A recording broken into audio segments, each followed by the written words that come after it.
Check the mic and make sure it sound right, boys.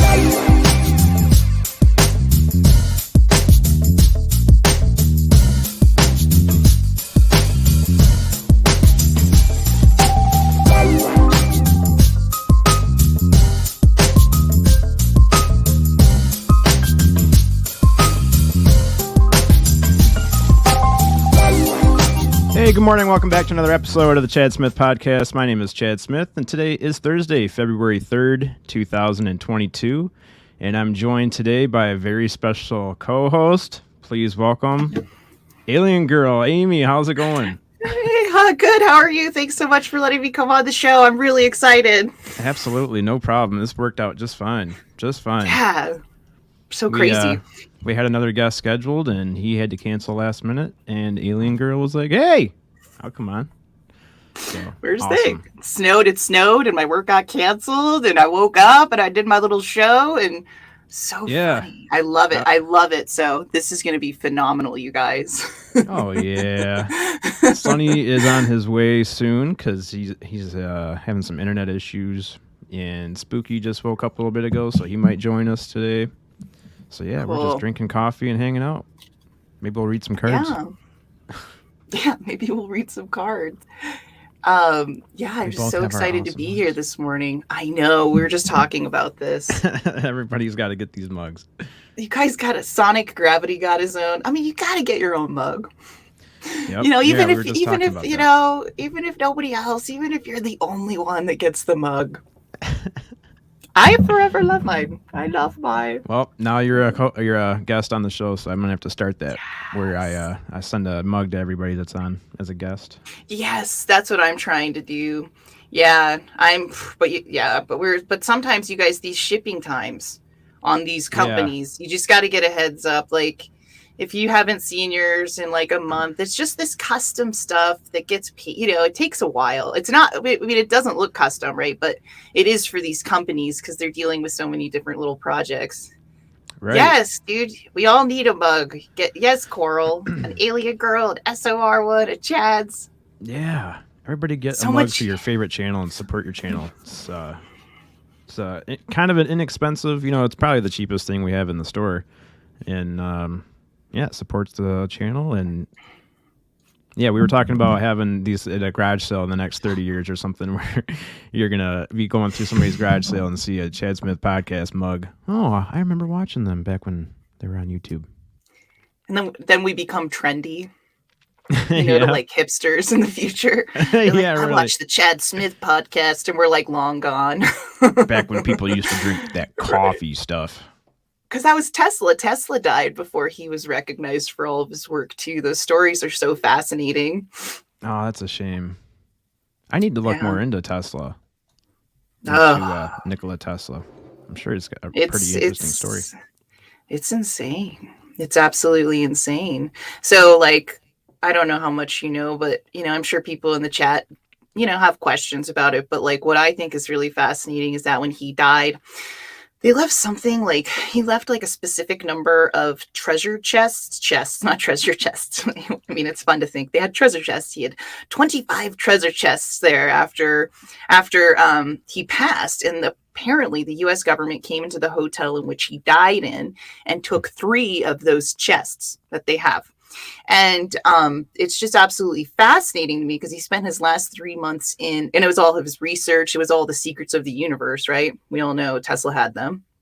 And what's interesting to me is that hotel was actually owned by Donald Trump's grandfather. Really? Yeah. Oh, that's interesting. Yeah. That is interesting. So where'd the 3 chests go? That's the question. Yeah. And what were in those chests? What were in them? I like how you end your shows, how you're like, one of these days, guys, all the answers are going to come out. All the aliens and the bodies and the papers and the... You know where you're going to say you heard it first?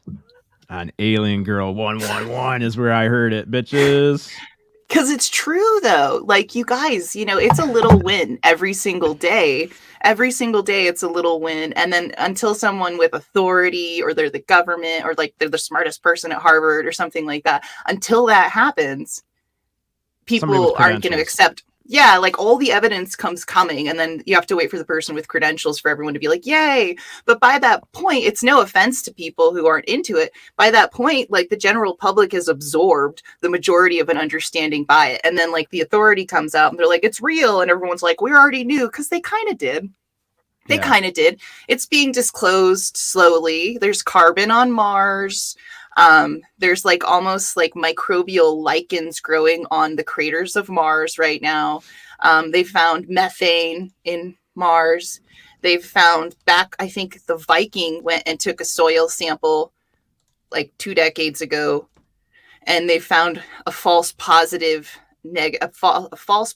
test for like the soil composition. And on top of it, this recent asteroid hit Antarctica, or not recent, but they found it recently, and all of a bunch of fossil experts say it looks exactly like a fossil would for microbial life, and they're able to prove that this rock came from Mars.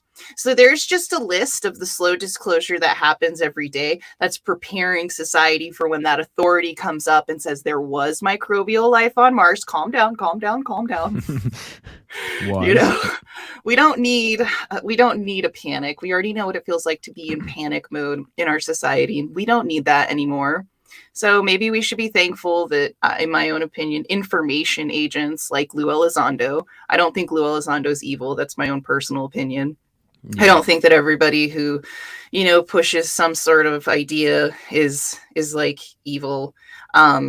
Anyway, that's a whole nother story. But I do think he is government related and charged and helping with the slow disclosure process. So we're preparing everybody. So when I say that, and they're going to say that we always knew, it's not a negative. People do subconsciously know in our society that it's real. Right. And people just have to get increasingly comfortable with talking about it. Mm-hmm. I feel that's happening like way quicker than I expected, kind of. Like just all these YouTube channels popping up and everyone's socializing and talking about the same things. And, at Christmas and Thanksgiving dinners and stuff, people are like, hey, did you hear about the new government program that's talking about aliens? And like, this is a real thing now. Where before it was like just talked about in sci-fi movies and stuff like that. But yeah, so yeah, I don't think Elizondo was a bad dude either. Like when I watch his interviews and see him talk, and he doesn't seem like, why would he put so much time and effort into these free interviews where he's not even getting paid to talk about this kind of stuff after leaving the government? So, well, is he still he's technically still part of the government, right? Or is he? No, well, all we've been able to get out of him is he was on Unidentified Celebrity Review, and they got him to say that he is a government, or he is a contractor for a company. A lot of people think that company's probably Lockheed Martin. Yeah. So that's a big one where he's just connected to the aerospace industry. But if we really look at the way companies and corporations are mapped out in America, Lockheed Martin is hip to hip with the government, right? We know that. The government hires them to build all sorts of planes and, do all sorts of military. It's a military. We already know that. Like, it's a military corporation that builds this stuff. And so, it is the government. Mm-hmm. See, if Lou Elizondo works for Lockheed Martin, he works for the government, right? Yep. If there's secret aliens in space and Elon's putting up spy satellites today, he's working with the government. SpaceX is NASA, is the government. It's all the government. Yep. Yeah, all these outside contractors. See, that's the thing, is if they use these contractors for a lot of this work, that stuff isn't searchable, right? In the what do you call that? The Freedom of Information Act program. Exactly. So, you'll never be able to fill out a FOIA request for an alien that they find when they're up there in SpaceX or a Falcon 9 rocket. Right. You'll never get that information. So tell me about that picture that you took of when you did your CE5 event, because that's the first time I saw that was this morning on your channel. Yeah, this is a really hard one for me to talk about. Oh, is it really? I'm sorry, I didn't mean to. No, not in a bad to. way. That's what. No. This is why we do the show, dude. All right. This is why the show exists. This is because it's like, yeah. So I was outside. I had taken like the CE5 meditation app. I was listening to it, the little meditation by Greer. And I'm sitting out there. It's just like all the other stories, right? But I'm in a meditative state. And I guess the reason it's hard to talk about is because of like frauds and, but we'll continue. Yeah. Take it or leave it. Take it or leave it. I'm not here to defend it. You can walk all over and think it's crazy. No big deal. Were you used to meditating before that, or was your first time meditating with the app? Yes. It was my first time meditating with the app. But as I've gotten older, I've realized that I do have some, like dormant, not dormant, but like, a little bit of psychic powers. And like not like in a crazy way, but like when I was younger, I would say remote viewing powers is the best way to describe it. Because like when I was younger and I became friends with somebody, I could like explain exactly how their house looked. And they'd be like, whoa, how could you figure out that I had yellow wallpaper with flowers on it? And I would just, I get these flashes. So like when people talk about taking like an instant download or, you listen to psychics and you get flashes. I totally believe in all that stuff because it happened to me when I was younger. I also have an interesting incident when I was 3 years old where I was, or 3 or 4, and I thought I heard someone calling my name in the house. It didn't sound like my mom or my dad, but it confused me a lot. So I started running through the house trying to figure out who was calling my name and kept asking my mom and dad, like, we didn't call your name. And so that experience was very weird. And so I always remember that as like a clairsentient, because, when you're younger, you're more open to that stuff. Psychically, I think you can develop that at a young age if you acknowledge it. And I did. And I heard the same thing from like a female entity, but never again. These only happened once and once.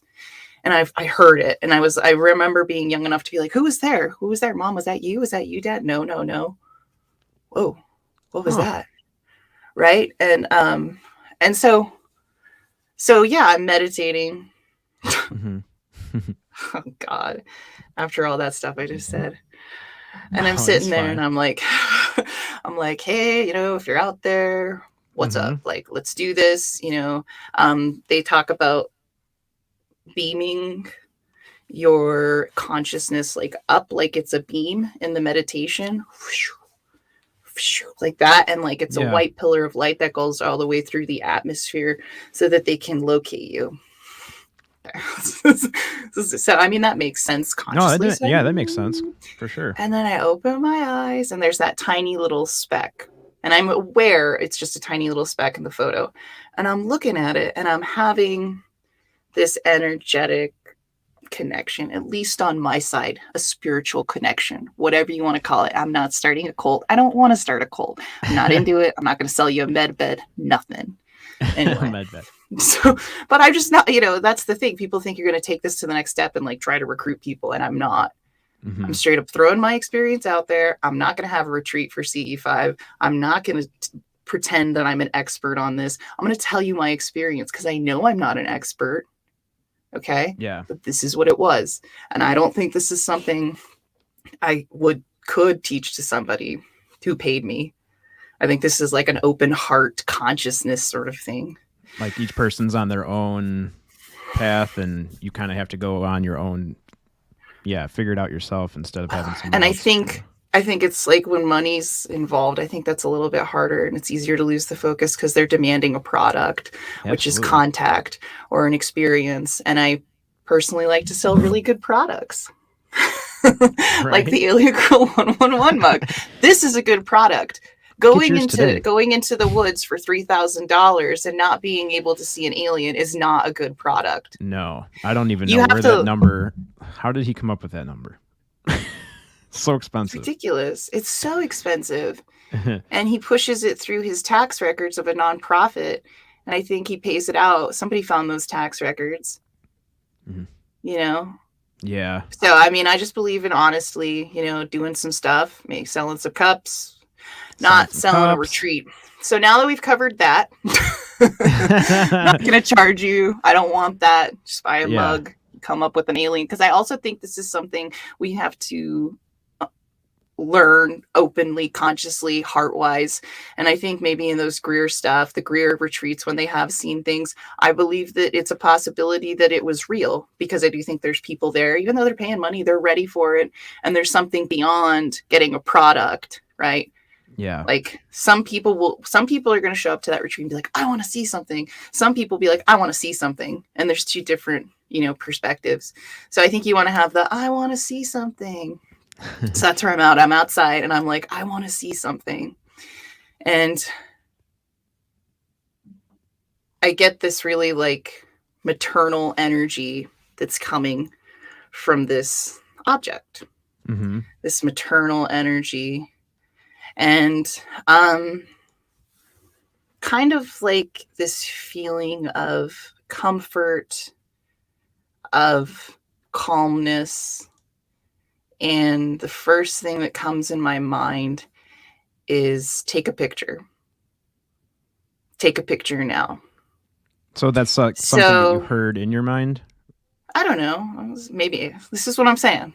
Yeah. I'm not saying anybody's talking to me. This is what popped up in my little mind. Take a picture. Yeah, spooky. And I was like, and then I said, oh, cool. Hey, sounds spooky. Good morning, Alien Girl. I heard something about a Alien Girl cult, and I'm like, boom, I'm in. Sign me up for that one. There's no Alien Girl cult. There's no. Sign me up. This is what we were talking about. All right, then I'll just start the Alien Girl fan club then. Okay, sure, that's fine. No cults, you guys. No that cults, gets people in so much trouble. I don't want to. We're gonna offer good products, not shitty ones. Oh, sorry. I don't know if I can. I don't mean to curse. Oh yeah, you can swear. I curse. We're on my far from monetization. Yeah, we're far. We're naughty in here. Well, if you don't monetize the videos like these ones and you curse, because I curse in all of mine, they can't do anything. Like I don't monetize it. Because like you can, I don't know. I think it's like $6 if you monetize it and you got a couple hundred, even 1,000 views. It's like, it's really not that much. Yeah. And I think it's much more worth it just to talk. Just to get better content. Yeah. If you're saying people, yeah, content is super important. Yeah. And I think that's a good way to get away from the negativity a lot of the time. Because I had just a negative phase that happened a couple weeks ago. It was like it lasted for weeks. And then it finally all calmed down. And I was like, I'm just going to focus on positive content. That's what I'm going to do. I need to go back to what I was doing originally, which was talking about the articles when no one was in the chat room and no one cared. No one cared what I was talking. I was literally talking into the void. And, now people are listening, and now's the time. And I was like, you know what? We have a community that we're building. There's a place we can go where we can all talk about it here and other chat rooms and everything like that. And, I just had this moment where I was like, okay, y'all think I don't think and care about my show.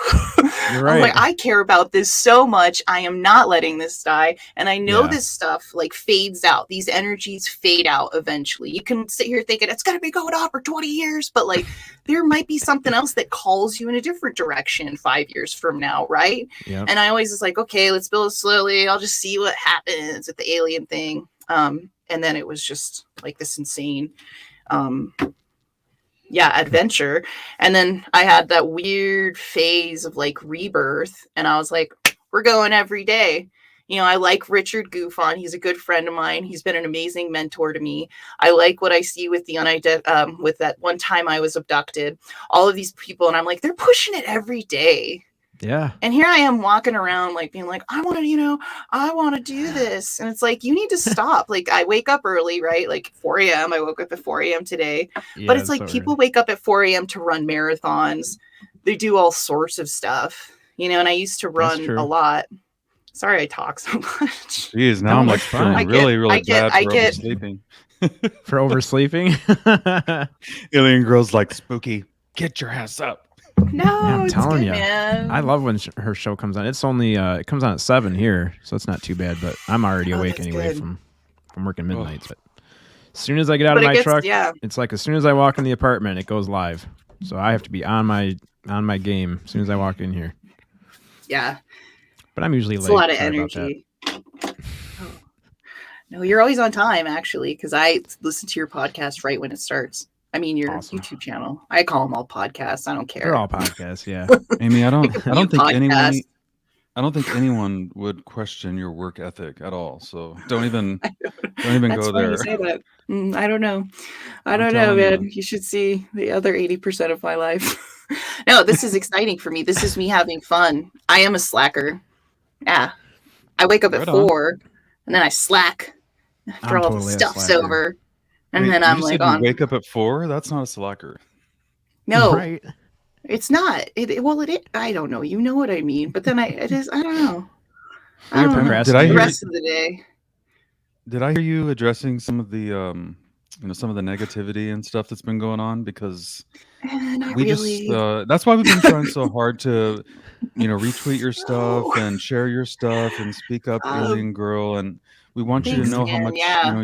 we consider you part of our family, and a huge part of the family, one of the leaders, and Oh my we're God, it's you're gonna part make of me the cry. team, and Oh we my just love God. you so much. And that's Yeah, what was like to keep going, dude. Like I had a moment where it was like, now's the time to fucking quit it. Like, Oh, just no. fucking quit. Just be fucking done. No. Mm-mm. And Yeah, like, when you said that whoa, you'd come dude, on when this you morning- have those. I was gonna say when you said you were gonna come on this morning, I was like, I went into a totally different mode. I'm like, oh, okay, I got to be on my game now. Time to get the description written. I got to get this thumbnail made. This is a big deal. I mean, Sounds like you were major around fangirl when in I it. first got into this. Yeah. No way, guys. We're all friends.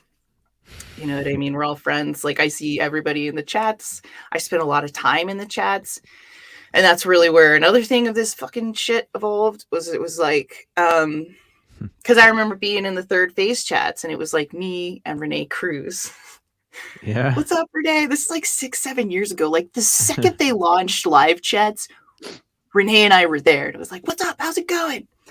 So, I mean, I have friends for years and years. A lot of the people who probably have known me that long might not even know in the chat. The name of my other channel is called Paper Crane Wishes. So I was chilling on the UFO chats for that for about 5 years. And so a lot of the people who I've known for all those years, I still know them. And so that was about the time that StreamYard came around the 5-year mark. Mhm. There were more people getting on, just kind of talking about it. And really it clicked when I saw like Rich's show, Goof On, where he's sitting there. He's casually just talking about UFOs. Hey, he's just sitting there casually talking about UFOs and it's entertaining.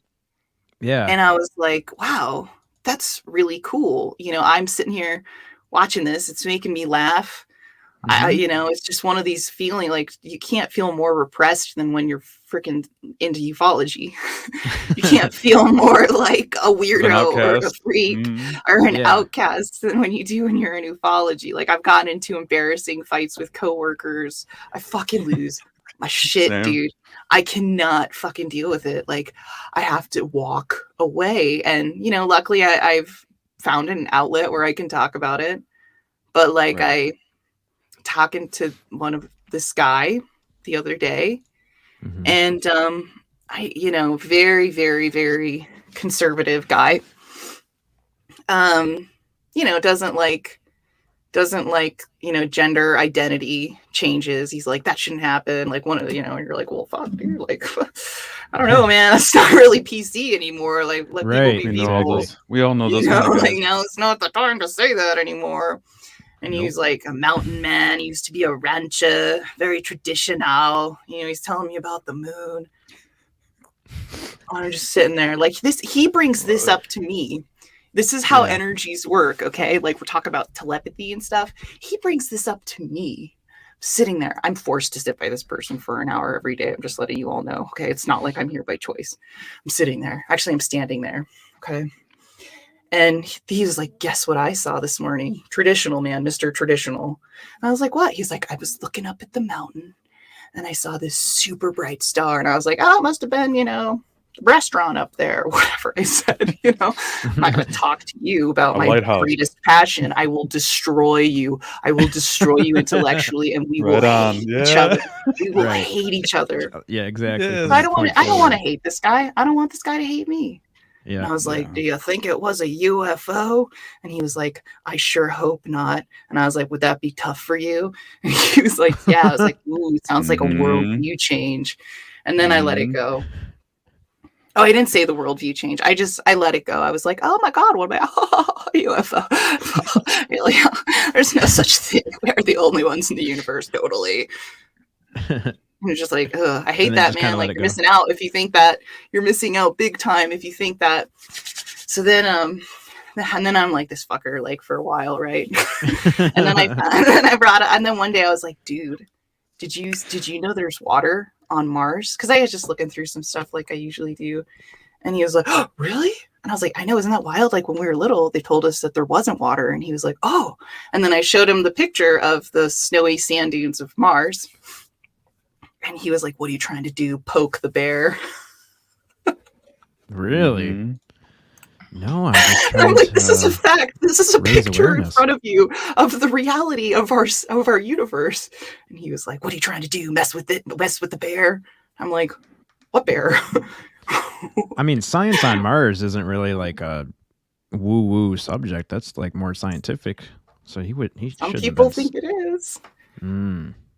So funny that you hear people, that are deniers and debunkers, and so much of the source that's driving their opinions is really fear, isn't it?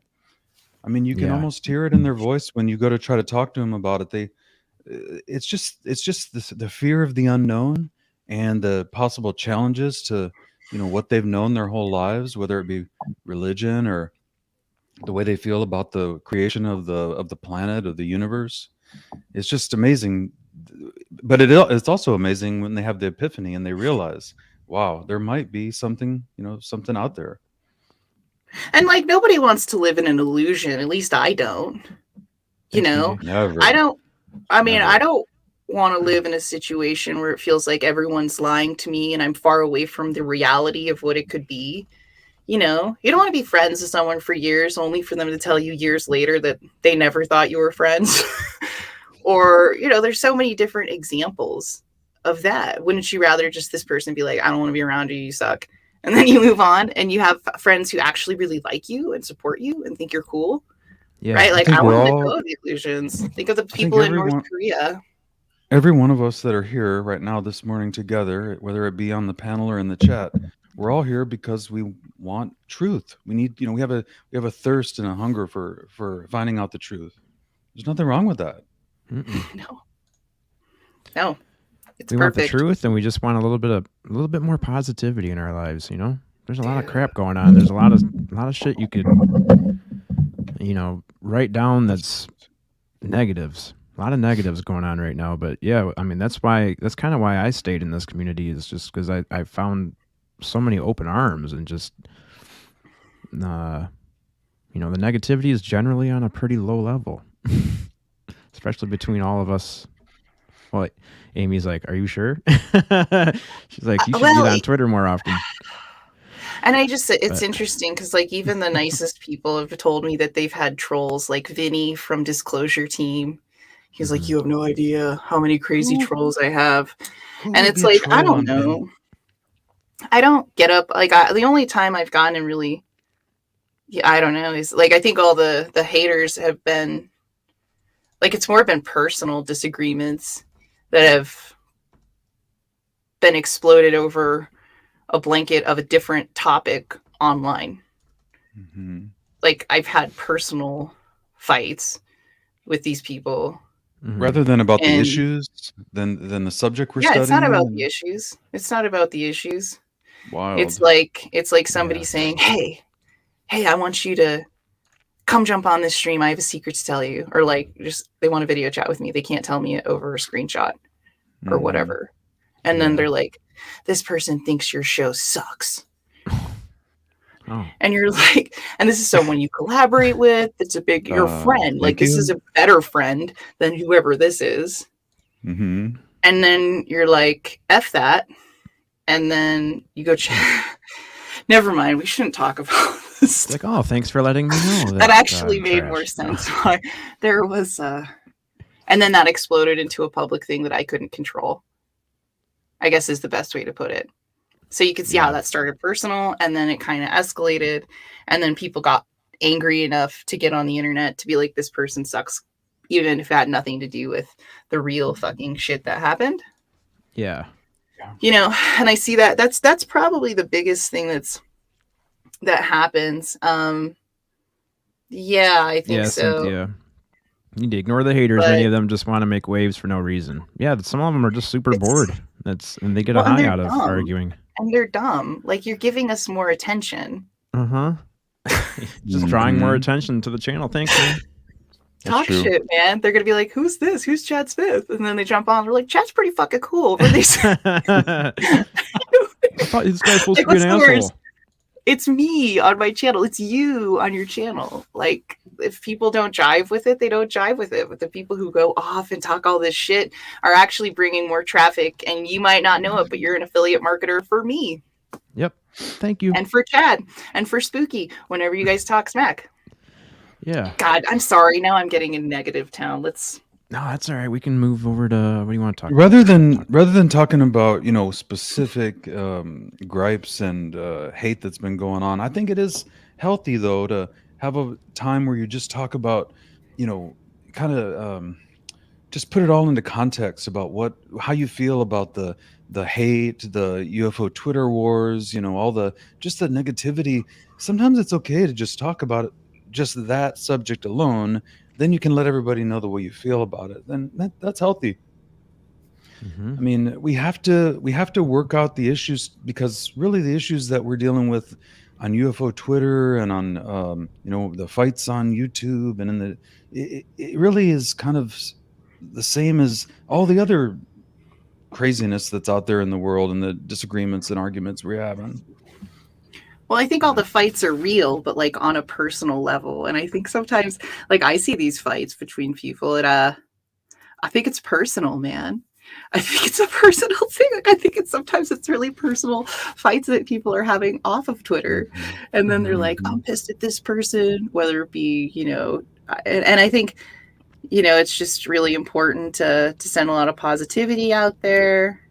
I think it's really important to stay away from all of that stuff. It's going to make the show not fun. And I always promised myself I would stop doing it if it wasn't fun. And it is fun. And that's exactly what we say. That's exactly what Spooky taught me. Once it's not fun anymore, we're fucking done. It's not worth it.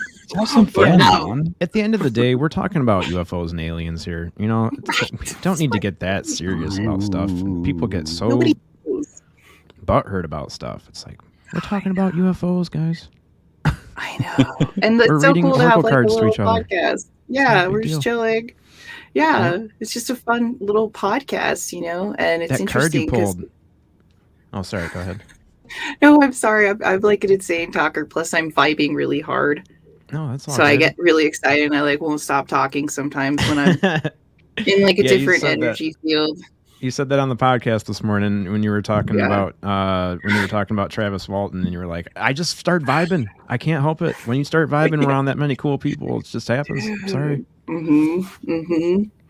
It was. And then like you can see John DeSouza's like, get me off the camera when I pointed at it. Because John DeSouza, you guys know who he is. No, actually, like I don't. He's like a conspiracy intense theorist. But yeah, it was funny. It's funny. And it's great to meet these people because you just gain perspective. And it's great to hang out with other content creators and UFO channel people, because I think it can give you, and like in person too, not just like over the internet.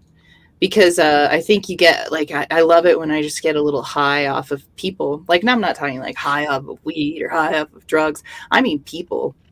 Yeah, like being surrounded by a bunch of different people who are like, let's get higher. And I think that's similar to like the whole UFO thing too. And I think that's why we get a lot of spiritualists, is because once I think we find the light post or the techno signature that shows there's a civilization on that exoplanet, the first go-to is we're going to that planet. We're going. So, you know, if you get all these people, I don't like the philosophy that I'm just going to up the people of the future, they're just going to blow up on this rock. I don't like that philosophy that it's just going to end. Like, I don't like that. Let's get the hell off the planet, you guys. We're humans. This shouldn't end. This is cool. Yep, what we're doing, like living, we don't know why, but let's go. Let's just go and let's prepare it for future generations. Do you know how much money we put into our children, you know, and how much money's saved up? I'm not saying let's build a spacecraft with that money, but I'm just saying, you know, the desire to keep the future going is inherent in every human. And I think when we're in touch with that, life becomes way more fun. There's a lot of people who are just like, screw it, life's gonna end, the earth's gonna blow up, and it's like, oh my gosh, get some more adventure in your life. Get the hell off the planet. Everybody, like, you know, yes, there's water on Mars. Like, this is where we're starting with society. I'm wondering if that's already happened. I'm wondering if that's already happened once or twice before in our past, that, you know, before we were around. I wonder if that's ever happened before. Maybe Mars is where they are, you know, where stuff initiated. And then they came here and they were like, we got to get off Mars. We got to get off this planet. We're tearing it up. Let's go to Earth. Then now here we are. And we're like, let's go back to Mars. We can fix it. And all of the information disappeared. Like whatever weird little world, and we don't know. They could live like in light, like houses made of light rays, you know. Yeah. And so that's why there's no artifacts. Like we could make up all sorts of stuff about it. Yeah. I have to definitely agree with Graham Hancock. I think we're definitely a civilization with amnesia. You know, we don't know anything about our past. I mean, we think we know about our past, but we only go back so far. I think so much stuff has happened before that. And we're just a minuscule little part of history, like super tiny. Oh, yeah. So much has happened before us. Like when the conquistadors came into Mexico to go to the Mayans and they conquered the Mayans, first thing they did was burn their libraries down. Yeah, what's up with that? Just to like, there's no more history. Everything that's happened has happened since today because we're the best. Yeah, we're only recording time since year 0, right? We're 0 to 2022. Like, there's been way more years of humanity than that. Yeah. 2022 years, that's all we're counting up. That's it. Mm-hmm. I don't know. I think there was more time that we were there. Yeah, I love getting into those conversations with people when they say something, you know, ridiculous, like something about how we've only been around for so long, 10,000 years. Yeah, 2,000 and I know years, that's BC AD, you know, but yeah. It's like, well, let's get into that. Let's dig into why you think we're only 2,000 years old. It's like, you know how much stuff has happened before that? It's just, you know, and it's cool, man. They can, you know, whatever gets people through the day is the way I see it. This gets me through the day, though. And the end. And if they want to talk about it, cool. But even when they want to talk about it, it still can be a hard conversation. Absolutely. Yep. So, yes, spooky. What was I going to tell you? Can't remember what I was going to tell you. I'll think of it eventually. I was just seeing Enzo's comment there about Graham Hancock interview with Joe Rogan. It is probably one of the best. I think it's the best Joe Rogan interview. Really, he didn't have to do much. He just let Graham have the microphone. Yep. The guy is an absolute 1 second. genius. I'll be right back. Yeah, no problem. Yeah, and Randall Carlson with Graham Hancock together, they just make the best team because one of them is about, you know, the rock formations and formations on the planet and how the northern ice cap melted and it like washed all this water, and they show you all the GPS photos of it, and man, it's awesome. And then Graham goes into the history of the planet, and those two together, it's one of the best Joe Rogan interviews ever. I usually required for everyone. And in I think in April, Graham has a new book coming out that's about his take on consciousness. Man, it's going to be wild. I cannot wait. Especially he's going to be doing interviews from that, touring that book tour on that. Who? That's Graham? Yeah, Graham Hancock has a excellent. book he's writing about consciousness. Well, we'll have to get him booked on the podcast, on Alien Girls. Exactly.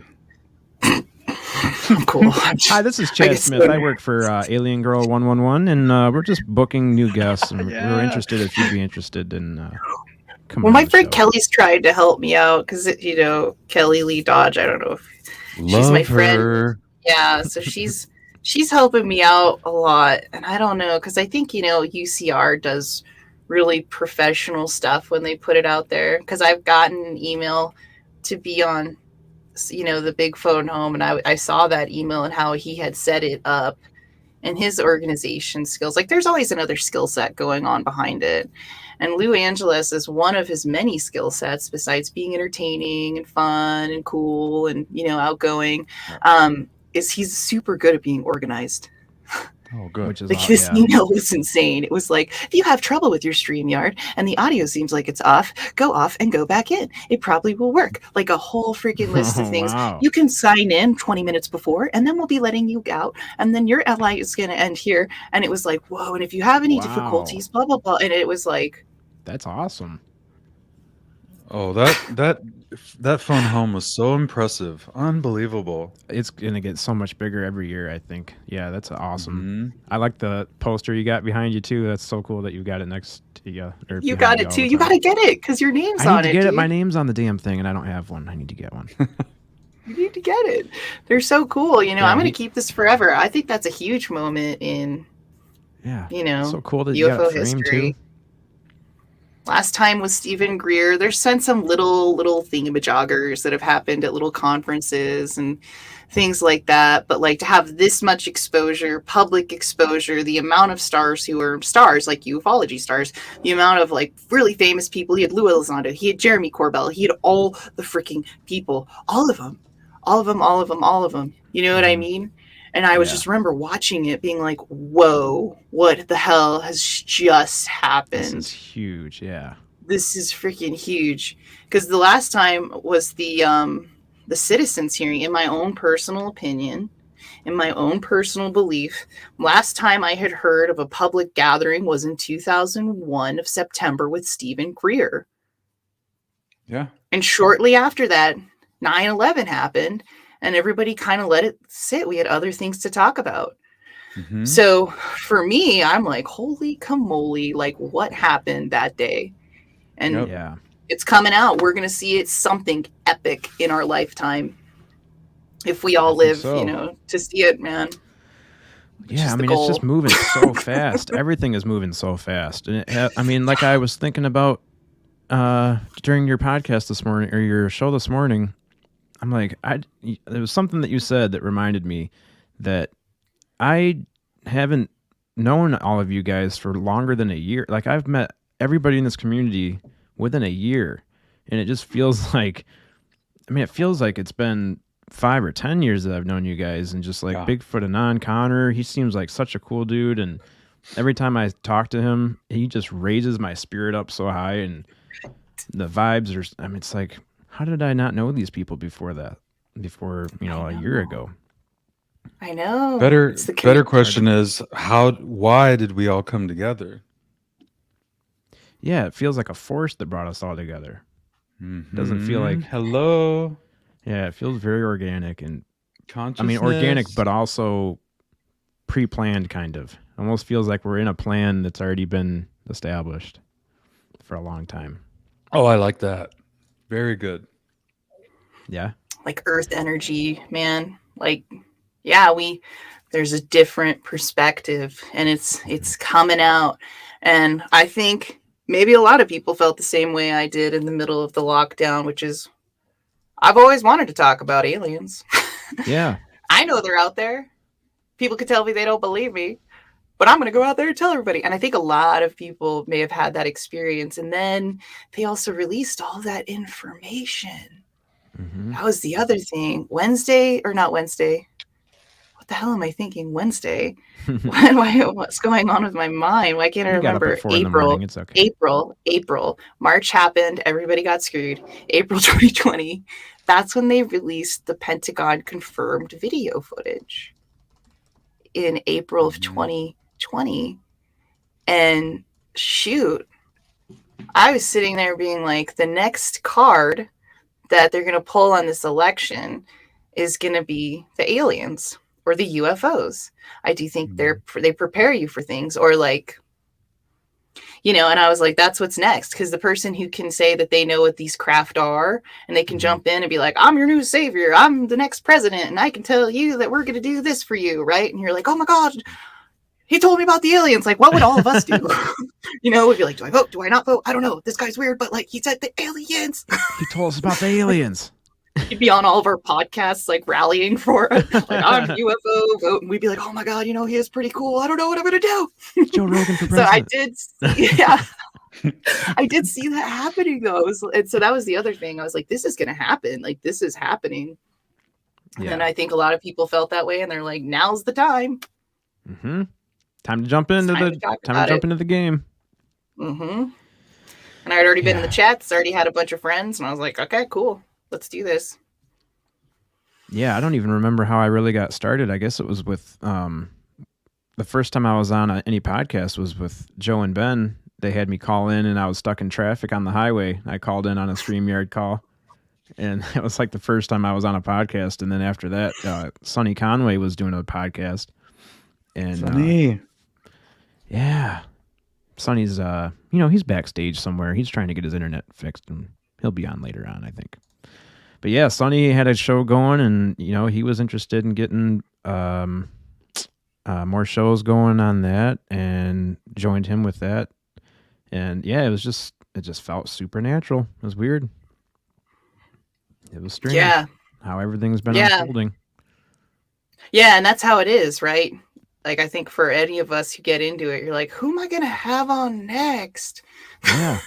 Well, the thing is, and then they kind of just show up. Like, I feel like when you get into it, you're like, oh my gosh, like today, the energy's aligned like crazy. Yeah, this is not the first time this has happened where it's right up to the last minute. And it's like, what are we going to do? What are we going to talk about? Who's going to be on? And then all of a sudden, everything's just like, here you go, Chad. Here you go. Here you go. Here you go. Here's your guest for the day, and here's your co-host for the day. Here you go. Just hit live and just see what happens. Universe loves you, man. Oh, that's the other addiction about the StreamYarding is that's the fucking addiction, man. What's that's that? Look how crazy I'm getting. Every time you push live, you don't know what's going to happen. You don't know who's going to show up. You don't know what's going to go wrong. Yep. Well, the last one, I started crying on the air, kind of. I started getting all teary-eyed because somebody in the chat was having a rough time. And we just feeling super sympathetic for him. And I had to start looking up at the ceiling, and I'm like, okay, don't cry. You're on a podcast. Don't be crying. And when I got done with that show, it was the same thing. It was just like, you just never know what's going to happen when you hit live. You don't know who you're going to talk to, who's going to be in chat, whose life you're going to impact. Amy knows this is more than just about flying saucers and gray aliens, reptilians. This is about us. It's about friendship. NBC Universal. This is us. Mm-hmm. Yeah. Yes.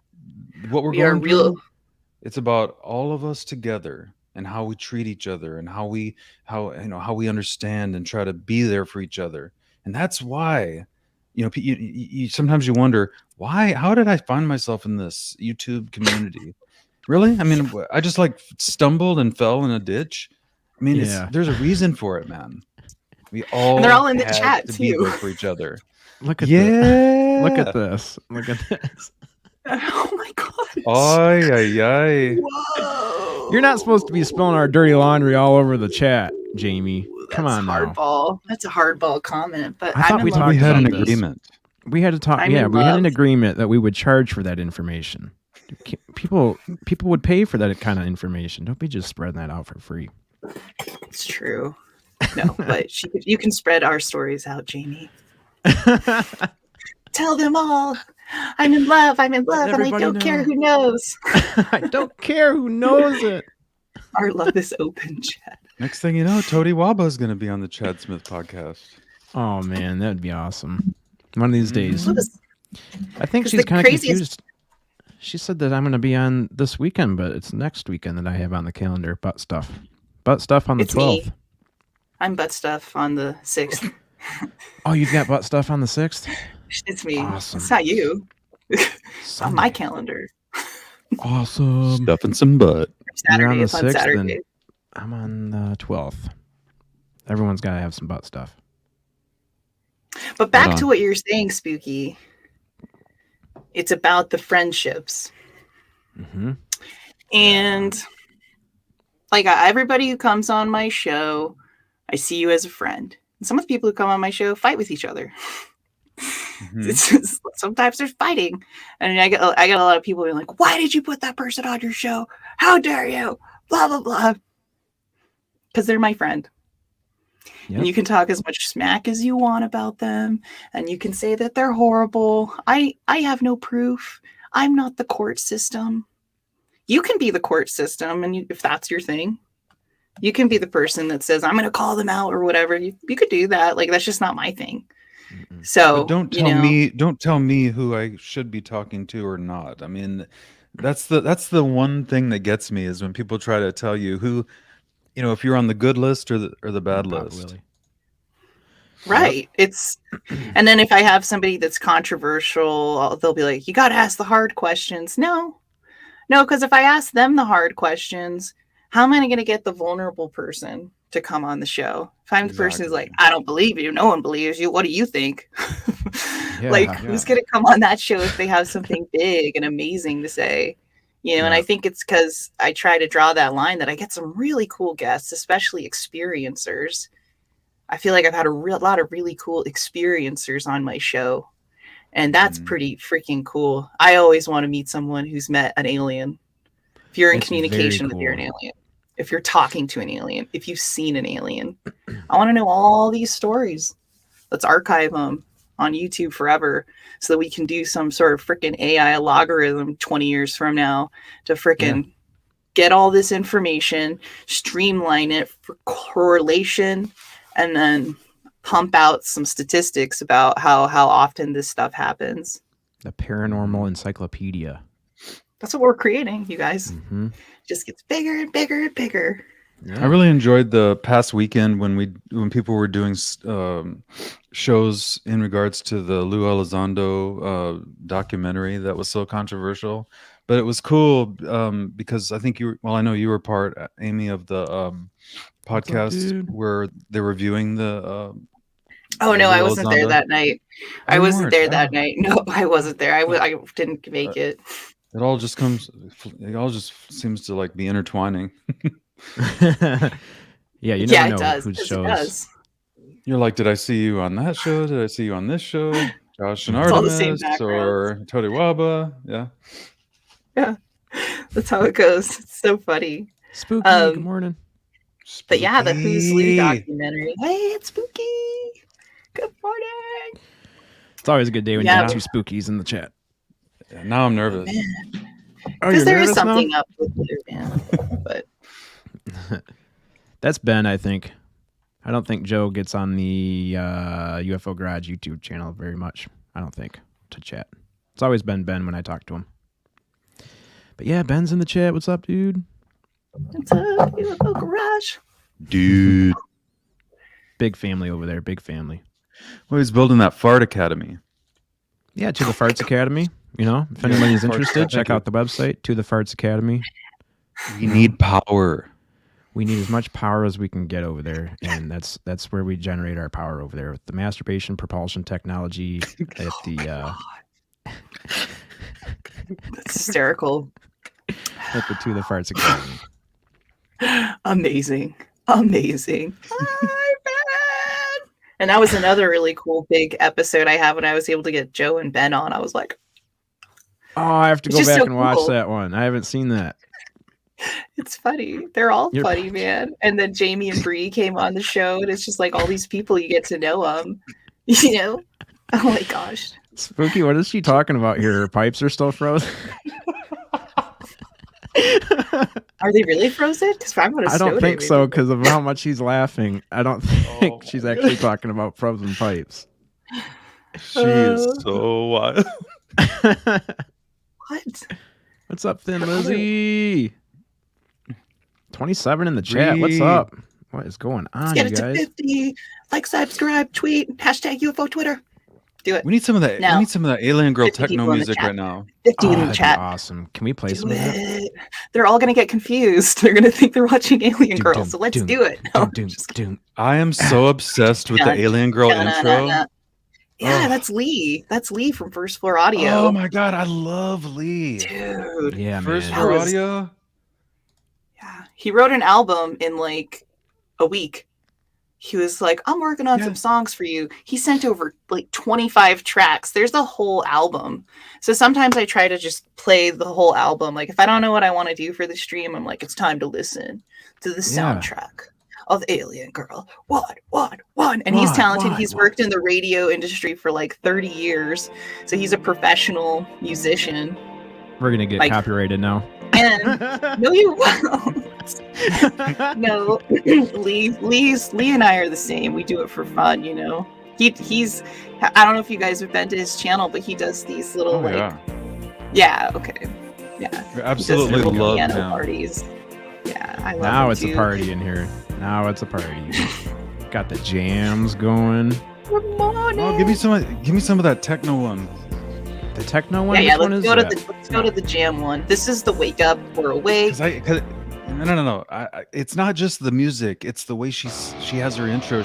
It's all about the bodies, the document. Oh my god, I love it when she says that. I love that you love it. Sing along with her, to be honest. I'm a total fanboy. I mean, it's just like the best was when no one was watching. Like. I mean, I was like, no one's watching. Let's make up a fucking tagline. Like, let's do this. Let's go. Yeah. And the first ones didn't have. I had techno music, but it wasn't the Aliengirl111 soundtrack. So that's where Lee got the idea. He's like, I'm gonna write the girl soundtrack. Here you go. You know, I'm writing this soundtrack. So that's where all the music came from. I was using like some YouTube song in the beginning, some YouTube copyright-free song. But I still had done that intro with this that. Is the one. Here we go. This is Crafting the Craft. And all stuff on. Go ahead. Yeah. Go ahead. Good morning. What's up, everybody? Welcome back to another episode of the Chad Smith Podcast. Make sure you got your coffee nice and hot and strong today. We got Amy, Aliengirl111, right here on the podcast. Everybody, please like, share, and comment in the comment section. Whoop, whoop, whoop, whoop, whoop. Yes. Dun. I'm really hoping you guys can hear it, because otherwise I'm just partying by myself. I got this. We're together, dude. We're all together, man. We hear this. I hear it. Woo! Dun, dun, dun, dun, dun, dun, dun, dun, dun. I'm gonna have to have him write me an album. And they're gonna document. Yeah, they're gonna say. They're gonna say. We all knew before you guys, and we're gonna say no. We knew before you. Because we were listening to Alien Girl 111, y'all. Oh, that's got to be the silliest thing ever. I can't even believe I get away with that in life. I just like, you know, like it's the best thing ever. Like you should have won. Like I was totally like, I've lost my mind. Like in the middle of the lockdown, and I was like listening to some music. I was like, yeah, let's come up with this tagline, you know. And then I practice it so that it goes right when I'm done. It goes to like a different beat. It's like dun dun dun dun dun dun. Yeah, the first time I saw you doing this, I was like, okay, that's awesome. It's like a daily thing she says every time now. It's awesome. I'm glad you guys like it, because I was like, maybe I should drop it, but then Lee from First Floor said, no, that's cool, that's your thing. And I'm like, you know what, you're right, Lee, that's my thing. That's my thing. That's my thing. And I used to say, what did I used to say, but I changed it. And then they're going to say that they always knew. And you can say, no, I knew. You know, it used to be, they're going to say that they always knew. And you can say, I knew. No, I knew. That's what it used to be. No, I knew. Because I was listening. And I was like, you know, because I was listening to all these perspectives. And I was like, I guess you could say we knew too. But originally it was like, no, I knew. No, you didn't know. I knew because you were listening to it. That's how I felt. That's how I felt at the beginning. Like everyone was an enemy. Everyone was an enemy. I got my little microphone and I went into the void. Yes, dude. I felt like everyone outside of this just hates it. Just hating on it. Everywhere I walk. I think those aliens are real. No, they're not. No, they're not. People still just like to trigger me because they know they can trigger me. They'll be like, I'll be like, yeah, how's your alien podcast show going? I'm like, it's going really well. I have this really cool lady in Lynn Wallington coming on. She's kind of on like a really cool broadcast on the East Coast. And it's pretty freaking cool. I can't believe that she's coming on. And they'll be like, I don't believe in aliens. I'm like, why would you say that to me? Don't you? Why you want to know say that? You want to know how crazy you really are. And what sucks is they're talking about the gray aliens. They're not talking about me and my interest in microbial life and the framework of the science behind it. They've put me into this other category. I like all the categories, all of them, you know, just to say, I don't believe in aliens and say nothing else. Yeah, I believe in aliens too. I believe. I'm so distracted by this music. I'm jamming. It's I believe they are real. Night, and the moon is hot. I love it. White Sands Missile Base, yeah. Check out that White Sand. That's where the aliens landed in New Mexico. It was so cool. Mikey. Yeah. They're so fun. Such a fun thing, man. Oh, I go nuts. And that's the thing. It was like the times when I was thinking, man, this is tough and I should just give it up. My family thinks I'm crazy. I'm talking into the void about aliens. I'm locked down in my house. And then there'd be like this, nah, just go do it again. Just like, go do it again. Go do it again tonight. Why not? What else are you doing with your life, Amy?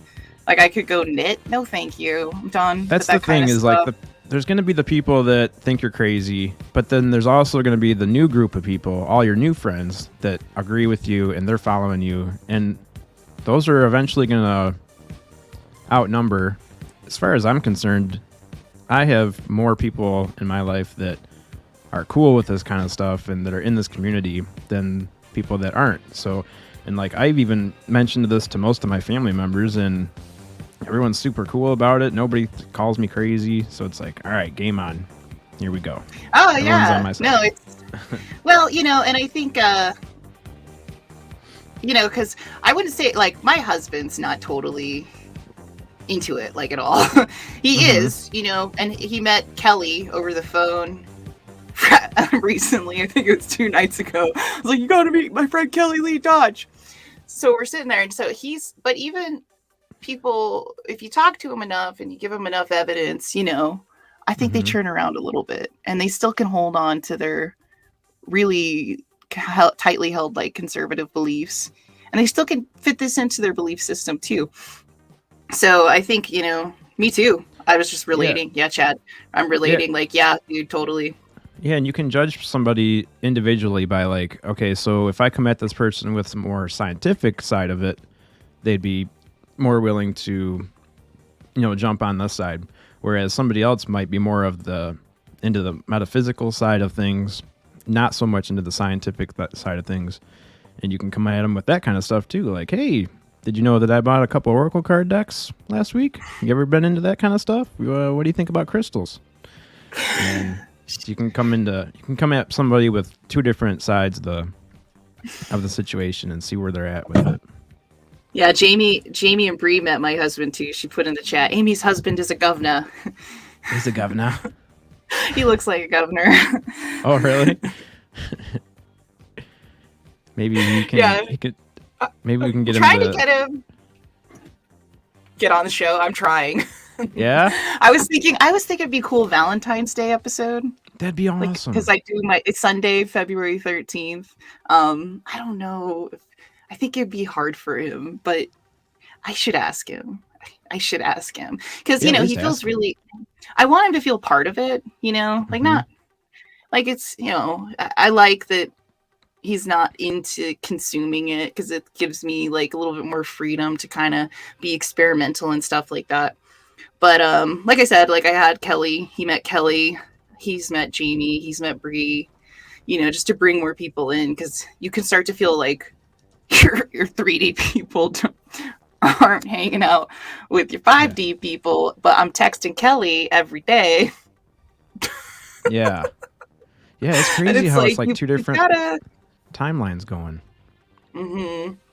Yeah, and so it can be a little different and a little bit weird, but yeah, meshing those and bringing them together, and yeah, it's an official Valentine's date, says Jamie. I don't think he'll go on it though.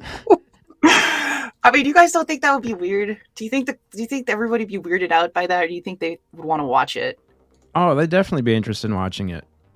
You Like think my it would get a cousin lot of Jake, I wanted my cousin Jake to get into this community too because he's never really been in. I think he's probably been interested in stuff, but it's never been outspoken about it. And him and I have never talked about aliens and UFOs and stuff like that. But growing up, we always just when we were out camping and stuff, we'd always look up at the sky and talk about the stars. And I could always freak him out by saying like, "Hey Jake, did you know that there's more stars in the universe than there are grains of sand on our beaches?" And he'd be like, that's a lot of stars. I'm like, yeah, and each one of those stars is a sun. It could be a sun for another group of planets. It's like, that's crazy to think about. And he would be just like, you could see his head just like exploding. So yeah, now that I've got him into this, I think he's, his mind's opening up a lot too, because it's like, maybe this stuff is real. And then I start pulling oracle cards and they resonate, and he's like, okay, I'm in. Yeah, exactly. And like, my husband read like Zechariah Sitchin, and we started watching Ancient Aliens, but he goes and he wavers back and forth between it never happening and he's, we're how do I explain? Like, we're religious, like I try to go to church and try to go to church and do all this stuff because I have a kiddo. And so, he's very conservative and sometimes incredibly literal about the Bible. So we have great conversations about it, and I just think it's really cool. And I think that's another reason why I don't think people really should have an issue with having a difference of opinion in the community at all. Yeah. I think people can have totally different opinions and you can still respect each other. And actually, you could actually learn from each other if you respect each other. Yeah, back in the day, people used to have differing opinions and they could get along and have a conversation. It's almost like we've lost that. A lot of people have lost that right now. Right. But it's coming back. Right. And I would consider myself like an independent, part of the independent political party in the United States. Yeah. I don't know if I believe so much in a two-party system. I wish I say I could, but I mean, I know it's kind of gridlocked in with the two-party system, but I think all it takes is for the people to say that they want more than one party that's dominating the conversation. And I think there's so many different perspectives with the internet. It's changed like an infinite amount of perspectives. Like, there's enough information out there for us to have 5 hardcore political parties at least. Yeah. Cool. They just need to be differentiated, and everybody just thinks that we have to vote in these 2 parties, but we can make more. Yeah, I feel like if it works with 2, it would definitely work better with 3 and even better with 4. It's Yeah. 2 just seems like it's too limited. You either have this side or that side. Oh shit. Are we starting a UFO political party? Oh, that'd be cool. Shit. I don't know. Now it's starting. The blue party, the red party, and the green party for aliens. The grassroots seeds are being sprinkled here. The grass seeds for the grassroots movement. Yep, this is where it starts right here. Take down. They're going to talk about just like talking about the Constitution when it was signed. They're going to be like, "Yep, they originated on the Chad Smith podcast. They were talking about the third party, the UFO alien party." In the archive, they'll find it. They'll find it in the archive. They'll do the AI, like we were talking about. They'll do the database with the AI logarithms. And they're going to find this conversation. and they're going to show it in a history class. So everybody listening in the year 2095 right now, this is where it started. This is where it started right here with Alien Girl and Spooky. Let's pull him a quick oracle card. Let's do it. 2095, this oracle card's for you. Should I do Martian or should I do Star? 2095? This is the oracle card for the future. I'll do it really quick because I'm sure no one cares because it's the future. Oh, it's not it doesn't anybody. matter. Guys, this is back when cards were real, before it was digital. We Yeah, had you actual know. cards.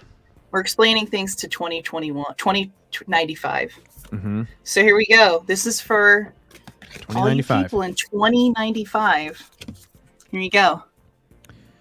Let me, The Great Severing. ooh. Mars energy. energy. Anger. Conflict. They're like, that's where we live now is Mars. How did they know we were going to go to Mars? Wow, look at that. How did they Yeah. know? We knew. Because we knew. We are your ancients. Yeah, really. To the people in 2095, we're the elders. We are. We're the ancient wisdom. Ancient wisdom. It's true, though. That's the funny thing. That's Let's see weird what- that they got Mars. The future got Mars. Wasn't that weird? Yeah, let's see what I get since I got the same one. These ones are trippy. super stiff. I've got some other ones, like these Moonology ones. You gotta get this deck if you don't have it. Dude, that's the next one I'm gonna buy. It's awesome. This one resonates so well with people when I give them readings. They're like, that's a little bit too accurate. Like, I know it. I see card readers using that one. I love that one. It's so pretty too, with all the and like it's space related, you know. I Yeah. think they're fun for these shows too because it kind of starts like a topic out a little bit if you don't have one. Uh-huh. Do you know what I mean? Like it sets a theme. I always end up coming back to the Oracle card or the movie Titanic. Or the what? There was a good solid 7 months where every episode I had to talk about the movie Titanic. Oh, I got it out of my system though. Garthans. Garthans? Manifesting multi-dimensional perception attunement. That's for you guys in 2095. Do you want me to read the booklet? Because I have it here. Oh. Our Garthans. What is Page the 8. Garthans we're studying? Mm-hmm. Page 8. They avoid traveling to the surface of Earth. Oh, smart. Very smart. They're looking forward to our collective ascension of consciousness. Cool. In alliance with our other benevolent ETs, the Argarthans are gatekeepers of the halls of Amenti, the ancient self-regulating cosmic portals that cannot be entered until initiates of all species have ascended consciousness in their energy field. I'm so glad someone wrote this. Yeah. Some of the things I read, I'm like, who came up with this? This is awesome. Well, they did a little research, right? Like into the things we're all into. Like I wouldn't be surprised if they were like, Phil Schneider came across this alien in the alien base in 2000 or 1986, cool. blah, blah, 76. It's just funny. Like every time I read it, I'm like, oh my gosh, that's a little creepy. You gotta get that one in October. Oh my gosh. Thank you, Cassie. This gosh. is from Cassie Oracles and Beyond. Make sure you guys go follow that's Cassie so at Oracles and cool. Beyond. And she's doing free That's so readings on her cool. channel. Check it out, guys. Awesome. Very cool. Cassie's the glue holding all of us together, I'm telling you. Oh.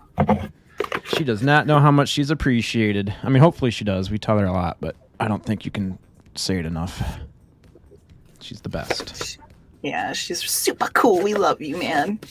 We love you, Cassie. man. We love you, man. But yeah, I'm super into these Oracle cards now. That's fucking crazy. Yeah. it was a good one. Mars Great energy. Mars energy I feel for like- the 2095s.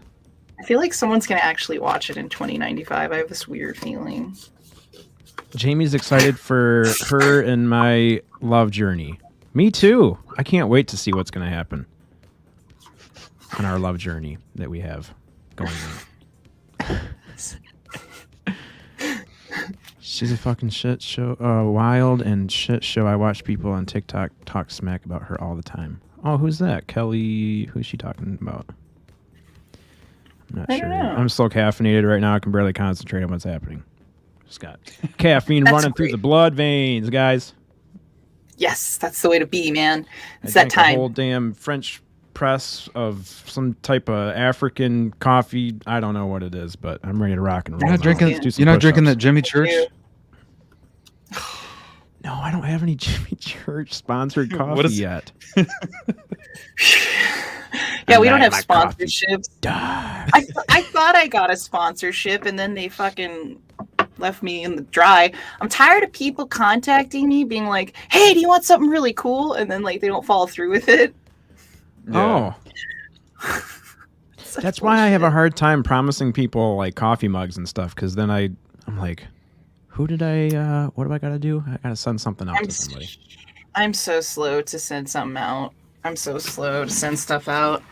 But yeah, I don't know. Well, in packaging up a coffee mug, or well, maybe you probably just drop ship them. But I've got on the website, the stickers are super expensive for a sticker. It's like $3 or something. But I ordered 50 of them, and I've just been passing them out to people at work. And I gave some to my cousin, and Chad sent me stickers. That's what I'm gonna do. I'm just gonna get a bunch of envelopes and stamps and just start putting stickers in envelopes and sending them out the old-fashioned way. Yes. See, and it's cool because any sponsor over on my channel, they get 50% off all the merch, which is kind of cool because, you know, they pay for the cost of them creating the product. But the way I see it is if you're running around with the little Alien Girl logo, I don't care if I make a dime off of it, you know, because you guys are promoting the show. And like, I think it's cool, like if people would slap stickers of like their favorite podcasts and stuff at like UFO sites, because there's always like a bunch of stickers in those different places. Oh, that's a really good idea, actually. They took down the extraterrestrial highway one because so many stickers were put up during Storm Area 51. UFO Jane has a picture of it. It's insane because you can't even see the sign anymore. So many people put up stickers of stuff. Oh, cool. Yeah. Yeah, the original extraterrestrial highway sign, that thing was loaded with stickers, and who knows where it ended up. Because they keep First Floor Audio's in the chat. Oh, what's up? Oh, you gotta play it, dude. We've been jamming to your music. Here, hold on. Let me all morning. Let me go back here. All morning. It's been literally playing on YouTube all morning because we've had it on Alien Girl's channel and on this channel now. It's a Bob. Ladies and gentlemen, put your hands together for a first time appearance on the Chad Smith podcast. We've got Aliengirl111. No, we're back. When I'm smaller, with music by First Floor Audio. Yeah, this is not helping with my caffeine high right now. It's like, let's go do some push-ups. Yes. Hey, Lee, do you have a show on tonight? Or no, today's Thursday, right? I don't know if he's got a show going on tonight, but feel full. Me? Oh, yeah, or Cassie's already chat. Oh, cool. I was about to put the link in the chat. Nice. Good job, Cassie. Thank you. Cassie's on it. Link to First Floor Audio is down below. You guys be sure to like, subscribe, and go subscribe to him because he's cool. And hit that notification bell so you don't miss the jam parties that we all hang out at. Yeah, they're so much fun. Yeah. Especially when he starts singing like music that you know and that you can sing to. Oh, cool. Exactly. Yeah. Oh, I know. It's so cool. Like, here's a jam session right here. Oh. Yeah, look at him. It's gone. I think next He's like UFO such a Garage. good dancer. It's cool. A lot of these people are dancing when they're on the show. This is just panel. Thomas Fessler. Artemis. Jamie and Bree. Oh, oh, they've got Lewis from I UCR know. I just saw that. today. That's so cool. Guys, make sure if you're not subscribed, I'm sure everybody is, but please go subscribe to That One Time I Was Abducted by Aliens. Oh, look, Christy's got the same mic Spooky's got. Oh, hey. Hi. And me. Just cool. It's all black. There they are. Joe and Ben. Dudes. The dudes. Look, if you go back, Ben starts opening up like a bottle of alcohol, and he tries to hide it. He's trying to hide it off camera. Yeah, because I watched this video. That must be where sus came from. He even has Super the sneaky sus. look on his face. He even has the That's sneaky sus. look. But hey, man, me too. I was drinking during it too. I'm not judging. Hey, it happens. Yeah. If you're not drinking or smoking, then what are you doing? But something. Got something. Trying to be good. Trying to be good. Trying to be good. Trying to be good. Trying to be Trying to good. be good. I'm trying. Join so us on the hard. after party. Mm-hmm. Vegas. What happens in the after party? Baby. It stays in the after party. Let's go to Vegas. Let's do it. I would love to go to Vegas. I need to get out to I think it'd be I cool. need to get out to a desert and check out the stars. Yeah, no more of this BS, with the canceling conferences. I say we all just go stay in the Luxor. Yeah, the big pyramid. Like the pyramid. Yeah, like it's alien themed. That's an alien themed hotel. I mean, not alien themed, but, Right. Ancient For us. alien. We get it. Egyptians equal aliens, just like Lockheed Martin equals the government. That is an interesting topic to bring up. That's interesting. There's no Pyramids relation. are I'm- aliens, or pyramids are related to aliens. I mean, Just they like probably Lockheed. are, right? Well, yeah, I mean, that's what a lot of people think, that the aliens came down and hung out with the Egyptians. And I think the one thing that for me, like we always talk about belief, but belief is based off of a bunch of facts that you've taken in already. And you make the jump to say it's real, right? You make the jump, I believe, until somebody else says it's real. But there was a picture, I don't know if you guys have seen this picture of Egyptian hieroglyphics and these women who have like the Nefertiti hats on. And I know head binding was a thing. I know that. But why was head binding a thing, first of all? Head binding? Are they... Anyway, so in this picture, I'll get into it. In the picture, and you can look it up, Alien Babies, Egypt. It'll pop up. In this hieroglyphic, there are these women, and they're holding alien children. I think it's alien children. Look at Chad. Chad's I'm looking it like, up. I'm what? looking it up. I mean, I would look it up, but I couldn't upload it, you know what I mean, as an overlay. I have a feeling this is what you're talking about, because this is... Let me save. And I've seen, Snoops.com says it's not a fact. Screw the fact checkers. Those are aliens. Those are aliens. And this was created when, I can't remember the Egyptian king, but he was the Sun King. He was the Sun King, the King Sun. And up until his point, up until he was the Sun King, all of Egyptian hieroglyphics and art and stuff that were created, to be outside in the city, before all that stuff happened, it was a different style. And it was like the walk like an Egyptian, and they always looked to like one side or something like that. It was always the side one or whatever. And when he became the sun god, he's made sure that all of the art, the sun was in the center. When his kingdom fell, it was a huge deal. And as they tried to get rid of they tried to deface as many of the Sun King's arts because they didn't, but I think, That's not it, is it? Can I look it up and tweet it to you, or what's the easiest way? If you have a URL, you can put it in the private chat. Perfect. This will blow your mind. Ethereal, I'm not talking- always good to see you, man. Egyptian alien Just- kids. Egyptian alien kids. No, that's not it. There she is. There says- she is. We could go on a haunted Vegas tour. Akhenaten. Akhenaten. Akhenaten. Akhenaten. And okay. See? So here's the URL, Bob, dude. and it's the second picture on the right-hand side. Okay. You put it in the private chat? It's just the second picture. The second picture. And there's the two women holding babies, and they're sitting under the sun. And that's Nefertiti. That's actually Nefertiti and her children. That's what it says.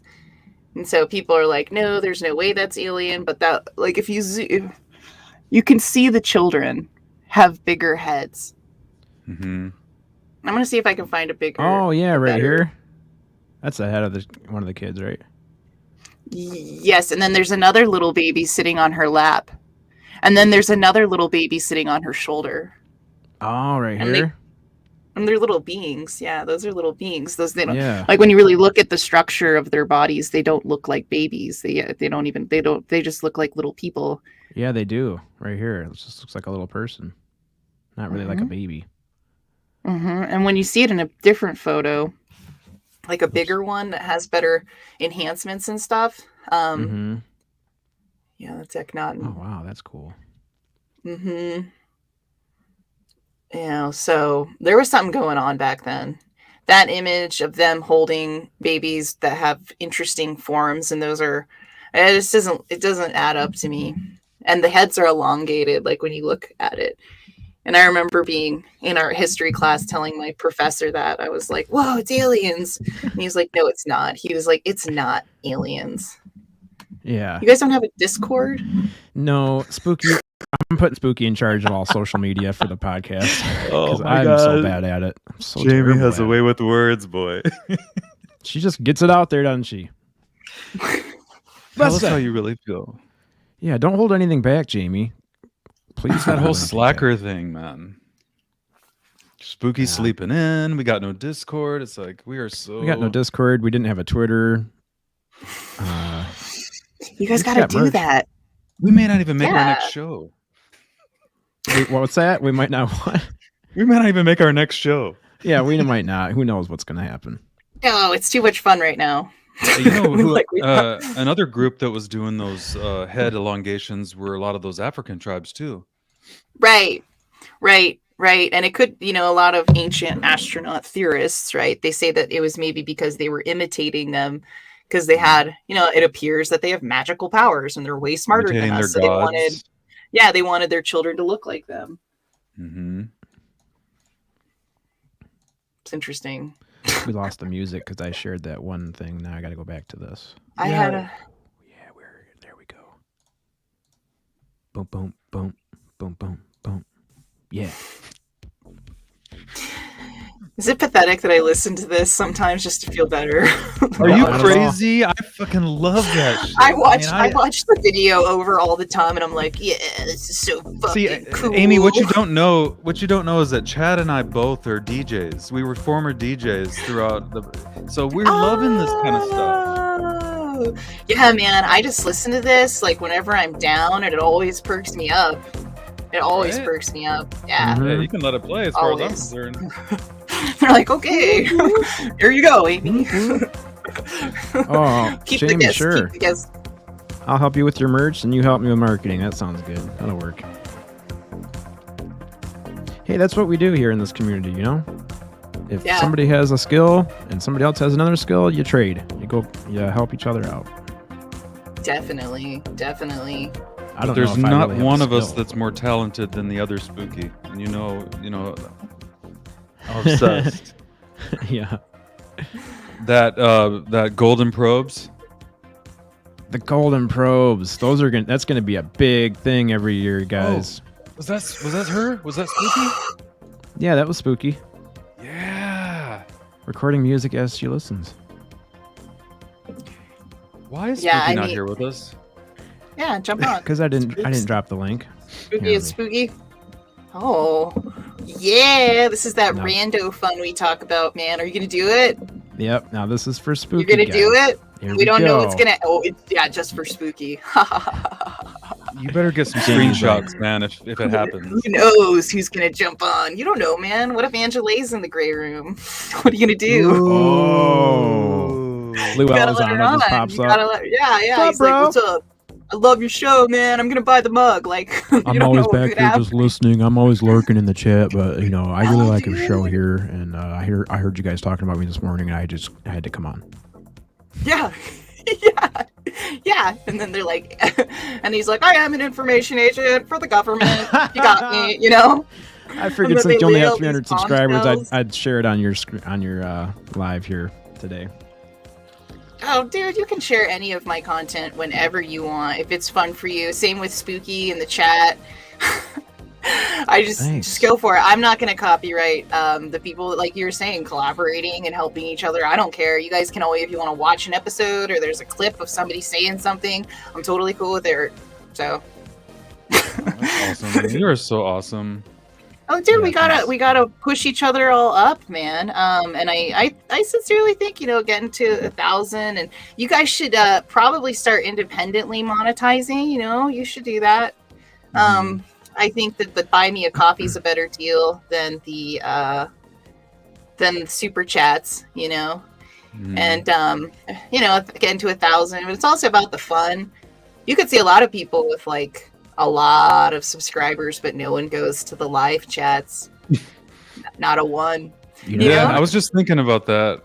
Yeah, I'm not going to mention any names or anything, but I did follow. I did watch a channel that had like 60,000 subscribers or something crazy, and the live chat had like 14 people in it. I'm like, what is happening? What's going on here?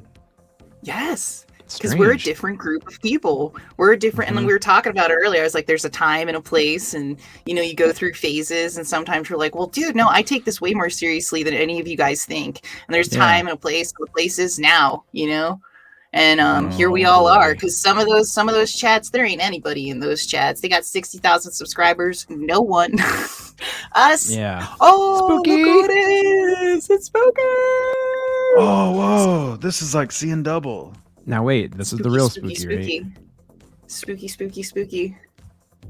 It's not really spooky. It's Jamie. I tricked. Oh, it's Jamie. Girl. What's up, girl? Yeah.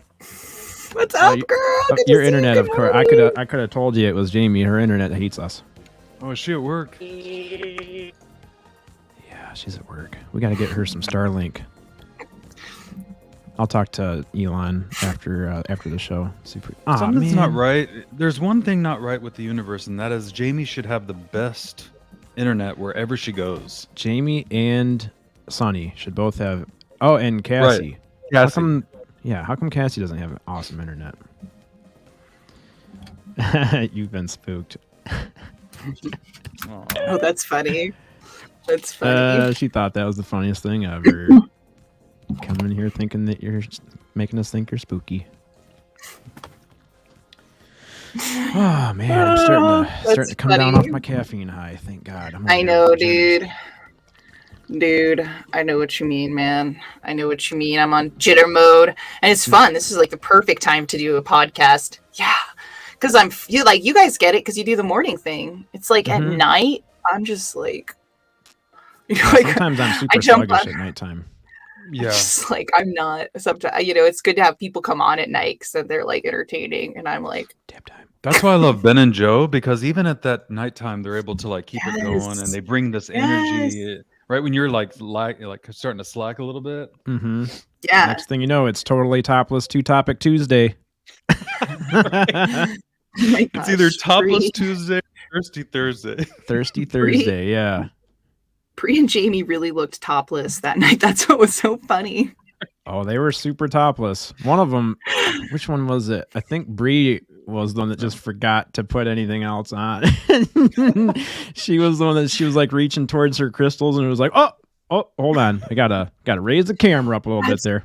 Funny, that is so awesome funny. Show, I know. Though. God, that was an awesome history show. making. That's one of the ones they're gonna go look back in the archives and be like, these people knew something. These people had some shit going on. The archive we are building for 2095. We should just keep talking about 2095. They got Mars. That was crazy. That they got the Mars card. That was crazy. People of the I future should pull you living up on Mars. since you don't have the Moonology deck. I should pull you a card from there. Okay. I'm sure it would resonate. Oh no, I don't know if I'm ready. No, no. I guess that's funny. We've been reading cards, and then I've been reading cards just for everybody. It's like a very Yeah, and then when you get one read for you, you're like, oh, wait a second. Live? Oh shit. Like, on the air? Really? Oh shit. Yeah. Okay, I'm ready. Hey, don't be putting that on the internet. I don't have topless pictures of you. She gave a winky face too. Yeah, That's winky funny. face. You crazy. You're crazy. Yeah, Okay, these cards Chad, right I'm here, ready. they're broke in right here. This deck. My favorite card reader uses them a lot. The Moonology deck. Oh yeah. Mm-hmm. The Moonology card series is actually pretty cool too because they have an app you can get on your phone too if you forgot your cards at the house. Oh, that's cool. Yeah, the publisher Hay House has an app, so you can download a Moonology app. I saw that. I didn't know what that was. I saw that on Amazon that you could buy like that. Yeah. With it or something. Look at the look. I'm nervous. Just such a serious card reader. Well, I'm like focusing on your energy here. Okay, let me get a crystal so we can calm down and actually let the universe know like it's not that crazy. Yeah, I gotta slow down here. My caffeine's. Oh god, this is gonna be a real card reading because we're like in the energy field. Need a card for Amy, guys. Getting woo up in here. It's getting woo woo. It's getting woo woo. It's getting woo woo. Uh-oh. That one just flew out. Got a jumper. Uh-oh. This is the worst. A personal issue reaches resolution. Look at me shaking. My caffeine levels are way too high. Yeah. No, that's me too in the morning shows. Okay, a personal situation. A personal issue reaches resolution. Full moon in Cancer. Full moon in Cancer 74. I didn't want that issue to end. Oh, let's keep the issues going, folks. Yeah. I didn't want that issue to end. I was having fun with that drama. Chad's shaking because I'm texting him nudes. Oh, no, she's not. You are crazy, Jamie. You're crazy. We love you. All right, here we go. This is for Amy. Oh, I'm not going to hold the card up because you guys are going to be like, is he on cocaine? Yes. No, I am. It's me. Nothing but the best from out there in vibe. Mexico. That's the vibe. Yeah, that's nothing. Don't worry about us. It's coming from this side of the screen. You think it's Chad, but it's actually me. All right, here we go. We're serious now. Things are likely to get very heated as full moon in Cancer is a super emotional sign. So there could be something of an explosion of feelings around now or surrounding your question. It's important to be sensitive to other people when you pull this card. There are some very fine sensibilities around, so tread carefully as you move towards your goals or dreams. This card indicates an especially feminine time. It also heralds the time to deal with any family issues coming up. Nothing to worry about. It signals a challenge is now coming to an end. This card also suggests both that a demonic matter or private issue will soon come to a head, and that it is a great time to move house. The answer to your question lies in being a kind leader. This is the time for you to step up and agree to overcome your insecurities. Attuned to the moon, it may be best to move towards what you want in a sideways manner. Wow. Weird. That's incredibly in alignment. I'm coming out of like a 7-year phase. I'm coming out of like a 7-year phase. Huh. And it's happened. Additional meanings for this card. Meditate to soothe. Oh, really? Oh, yeah. I've been thinking about 6 years, 7 years of stuff. All of it kind of like aligning. And then like a release of like 7 years of energy, probably like in the last few weeks. Oh, wow. Mm-hmm. And the energy actually led me here. And now it's like it's just like now the clouds have gone up to the side, and I didn't understand why I was being drawn this way so intensely. Yeah. And now it's because I was supposed to be here. Probably feels like a big weight off your shoulders. Yeah, because you're love like striving to follow something, or to like have things happen, or just to like follow your heart chakra. And sometimes that can be very confusing, but I think it can lead people to where they're supposed to be. It's like the movie Interstellar. She's in the middle of space, right? Anne Hathaway's in the middle of space, and it's just her and the other 2 astronauts, right? 3 astronauts. And they're talking about, do they go to Edmonds or do they go to the other one? And she's like, we're going to go to Edmonds. That's the best scientifically based one. And the other astronaut in front of, Matt McConaughey, who's the captain, is like, you need to tell him. And then Matthew McConaughey is like, what do you need to tell me? And he said, and the other astronaut's like, she's in love with Edmonds. And then she's like, it's true. I'm super in love with Edmonds. And even though he's been dead for 15 years, I want to, I want to go 15. I don't even care how far away from the earth I have to be. And even though I'm this far away, even though he's dead, and this is the reason I'm here, right? I still get excited at even the thought of seeing him, even though he's dead. And so she eventually goes to Edmund's planet, and I don't want to ruin the story or anything, or let you know if it was a good planet or a bad planet. But that's the thing, man. You gotta, and I think that's very true. Like, love is the one thing that you can't define, you can't understand, but you gotta follow it. You have to, like, shouldn't deny yourself, what it's all about. But Coral is saying the same thing. I've had a big issue with my heart chakra and healing only just after 6 or 7 years also. Relationship stuffs. Yeah, sucks. Hey, some additional meanings for your card that I pulled for you. Meditate to soothe heightened emotions. Don't be clingy. Stop sulking. Have you had enough family time lately?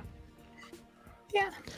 The heightened emotions of the Moon Cancer combination can't be ignored. However, Cancer is one of the Moon's 2 home signs, along with Taurus.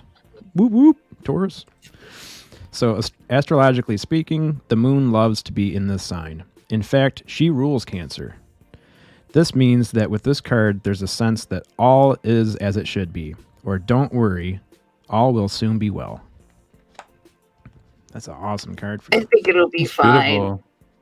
I think so, man. You got to work through it, right? And I think that, right, like our heart chakras, man, you got to just keep feeling it, even if it hurts. Like she did, in the middle of space, right? Even though he's dead and she knows she's never going to see him again. She thinks if she's on planet Edmonds, she'll feel closer to him. So, like, it doesn't matter. Yeah, isn't it? I know, Spooky. Look, I changed my name to Spooky Alien. Oh my God. It's like, oh my God, a screenshot. Screenshot. Interstellar is like a spacey Titanic, if you think about it. It's like, I know. It's the ultimate love story. Titanic. Now we're talking about Titanic, right? Okay, go ahead. I've seen Titanic. I can relate to that one. What really happened in Titanic? What really happened was that you can meet people and they'll change your whole life. They'll change your whole perception. She only knew Jack Dawson for 3 or 4 days, and he saved her life in 3 different ways. He saved her spiritually. He saved her, actually physically saved her. I think there's only 2 ways, but he saved her in those 2 ways that are really the most important. She could have the path that she was going down. I mean, she was going down a path where she was just going to be, her whole life was going to be gone. Fake. Well, even if she survived with that guy, that other guy, which they probably would have, because she would have been on a boat anyway, but yeah, it would have been all fake. She would have been living a life that she didn't actually agree with. Right. That wasn't in alignment of her heart chakra. Living a lie. To Billy She's Zane. living in alignment of her heart chakra, and she meets Jack Dawson, who's living his best life. He doesn't need a dime to his name. Life is something that he lives every day. Life is something he doesn't know what's going to happen. One day he's sleeping under the bridge, and the next thing you know, he's having a meal on the finest ship in the world, eating dinner with all those people. Yep. And it's true. You don't know what's going to happen, and money isn't everything. It's not. It's not everything. You can have $0 in your bank account and still be happy. That's what I was just telling Chad yesterday. The same thing. You can be dirt poor, have nothing. You can have everything with no worries financially, but it doesn't matter one effing bit unless you're like truly happy That's and Yes. in alignment and centered. That's what it's all about. Yes, because and that's Peace and is what we're looking for. because Jack Dawson wasn't her only boyfriend. Right. She had Right I'm on, sure Spooky. like lots of different, who knows what the future held for her. But like I think that's phenomenal that you can meet people who just change your energy completely, even friendships and stuff like that. Like you gotta like when you care about somebody, you gotta keep trying to put that energy in. And if you think you care about someone, you should freaking go try to tell them. And if they don't want to hear it, at least you tried. Yeah. At least when, if you have the luxury of sitting there when you're really, really old, you could say, man, that person was really cool, but at least I tried. Yeah. I tried. Like, whatever. That's one of the worst things You is know? to look back and say, I wish I would have. And it's like, man, you can't get that time back. Yeah, you got to just go be like, at least they said no. Like, at least I'm not going to be worrying or Yeah. thinking about it. Like, what if I didn't even fucking try? Like, Yep. I didn't even give it a shot. Nope. Titanic. Thank you, Spooky, for bringing it back to that. It was a perfect. Yeah. Right segue. on. Yeah, I love movies. Anytime I can talk about movies, especially my favorite ones, but Chad I have a little trouble with because he hasn't seen any of the ones that are important to us. Okay, good, he saw Titanic. But I'm like, dude, Haven't seen you Lord need of the to check Rings. in. You need to check in with the X-Files like right now. Log off this podcast and go straight to Mulder and Scully. Then you'll really be like living my life. All right, I'll be right back. I'm gonna go check out some. Were you an X-Files fan, Amy? I always jive very much through the romance of Mulder and Scully. Yeah. That was always the driving force for me of the film. Plus the Greys. I mean, of course, how could I not be like, oh my god? And then they're like, the way they blah, look blah, at each blah, blah. other. I'm so sorry. Oh my god. I know. Talk So about cool. talk about a romance. I think it's because they're never together, right? Like that's always what makes it Mhm. good. Did they ever Oh, get together? It's a sexual tension, definitely. You're just I like waiting know. and waiting. Will they ever? The Oh, I'm not gonna spoil it. aliens. Don't be spoiling anything. I'm not spoiling anything. That's what it is. It's like 4, 5, 6, 10 seasons of incredibly sexual tension between Mulder and Scully. I mean, like that's what pushes the movie forward. You're like, oh my god, maybe they'll hook up next episode. And they never do. That's why everybody tuned into The Office. It's like, Jim and Pam. I'm telling you, Oh it's my next gosh. week. Jim and Pam are gonna hook up next week. Oh, that was such an awesome episode when they finally get together. Yes. It's like, That was yes. because I remember it because they're in the office by themselves at night during an office party. Yes, I know exactly the scene you're talking about. It's all dark in the office and it's raining. And I don't know, and I think he brings it up accidentally because they're fighting or something. I can't remember. she says something about, I'm not drunk. And she goes, I'm not drunk either. And it's like, oh, so we're both in the right state of mind right now and we're still admitting our feelings? Huh. Must be real. Oh, that's what it is. Yeah. It was an after Crazy. party or something. There was a party going down, party in the basement, I think. Right, Hey, right. You've been on camera for like 17 hours this morning, so I want to give you a safe Snow out here, day! a easy out here. Yeah, you got a snow day. We both have snow days today. Oh, you do tons too? of snow. Sweet. Yeah, we're under a snow emergency up here in Michigan too, so Oh shit. I know the feeling. It's just a cute little storm out here, but Spooky, you got a bunch of yeah, snow out but there, thank right? you. Oh yeah, thanks, it's Amy. freezing cold. I bet. Well, it I hope we is. stay all warm. I'll see you guys on the live chats later on today. Amy, All we right, love you thanks, so much. Amy, for hanging out with us. Appreciate it. Forever. Bye, guys. Bye. I'm gonna keep her music going because it's awesome. You can still hear it, right, Spook? Yeah, I can hear it. I like that Yeah. one too. It's so pretty. It's such a calming way that when she plays it, especially in the morning at 4 a.m., you're like, oh. Yeah, this is perfect for just chilling and waking up and getting some coffee going. Lee is incredible, man. I'm telling you, I was just about ready to comment to him, but I'm like, yeah, Lee, look at man. what you do for us, the music you bring us, it's invaluable, man. I mean, we thank you so much for those lives. Yeah, especially when we can be a part of it, and he just brings you on. It's so welcoming, and Oh, dude, the last time I watched him on, I think it was a Saturday, and he got up and just impromptu grabbed the guitar and he starts doing Phil Collins' Genesis. Really? It was unbelievable, man. Yeah. Yeah, I've only ever heard him on the piano, but I'd love to hear him on a guitar. Yeah. Wow. All right, Lee, are you gonna go live after this? see if we can get him to go live. That'd be awesome. Or at least What time tonight. is it over there? No, it's almost noon here. No, it's like 6 o'clock over there, right? Going on 6. Life is a party. It should be. Yeah, man. Yeah, it should be. Oh, he says Saturday he's going live. Okay. Yeah. We gotta wait till Saturday, man. So much fun though. Yep. Go over to First Floor Audio's channel. Make sure you're subscribed over there. Andy's with him. Will blow your mind. What's that? Andy Oh, Gambino Andy. will be there. Mm-hmm. Andy Gambino's always there. Awesome. Yep.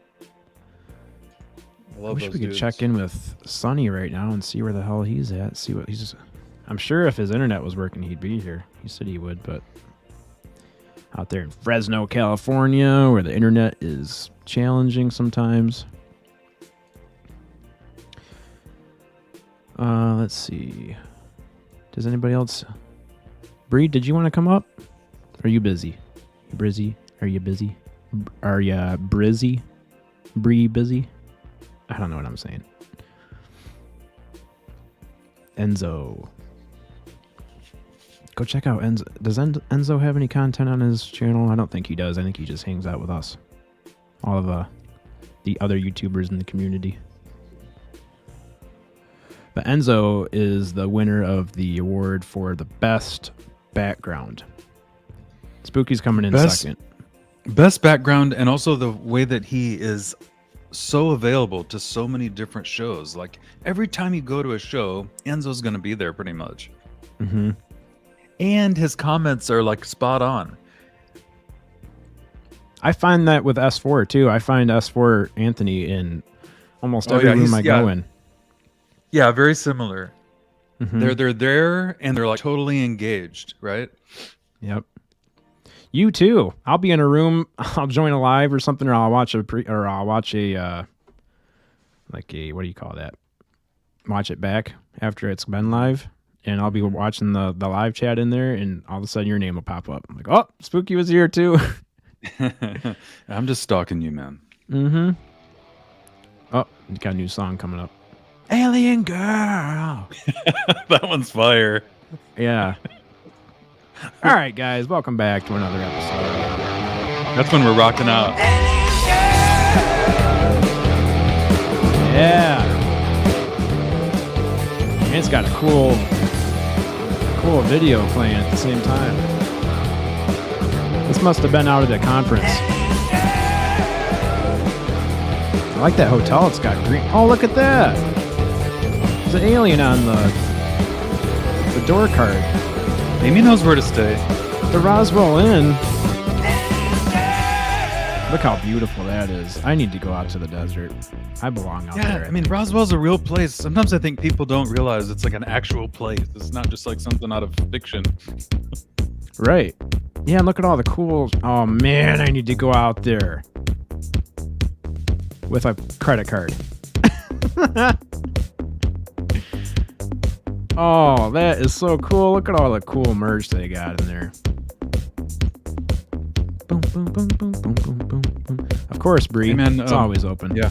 Come on in, even Bree, even if it wasn't, we'd go live just if you wanted to hang out with us. Boom, boom, boom, boom, boom, boom, boom, boom, boom, boom. We've always got time for the goat. If you don't have time for the goat, you gotta reprioritize your life.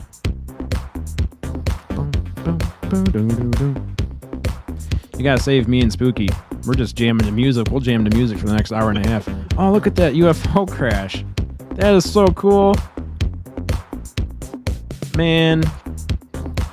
I need to reevaluate my vacation time.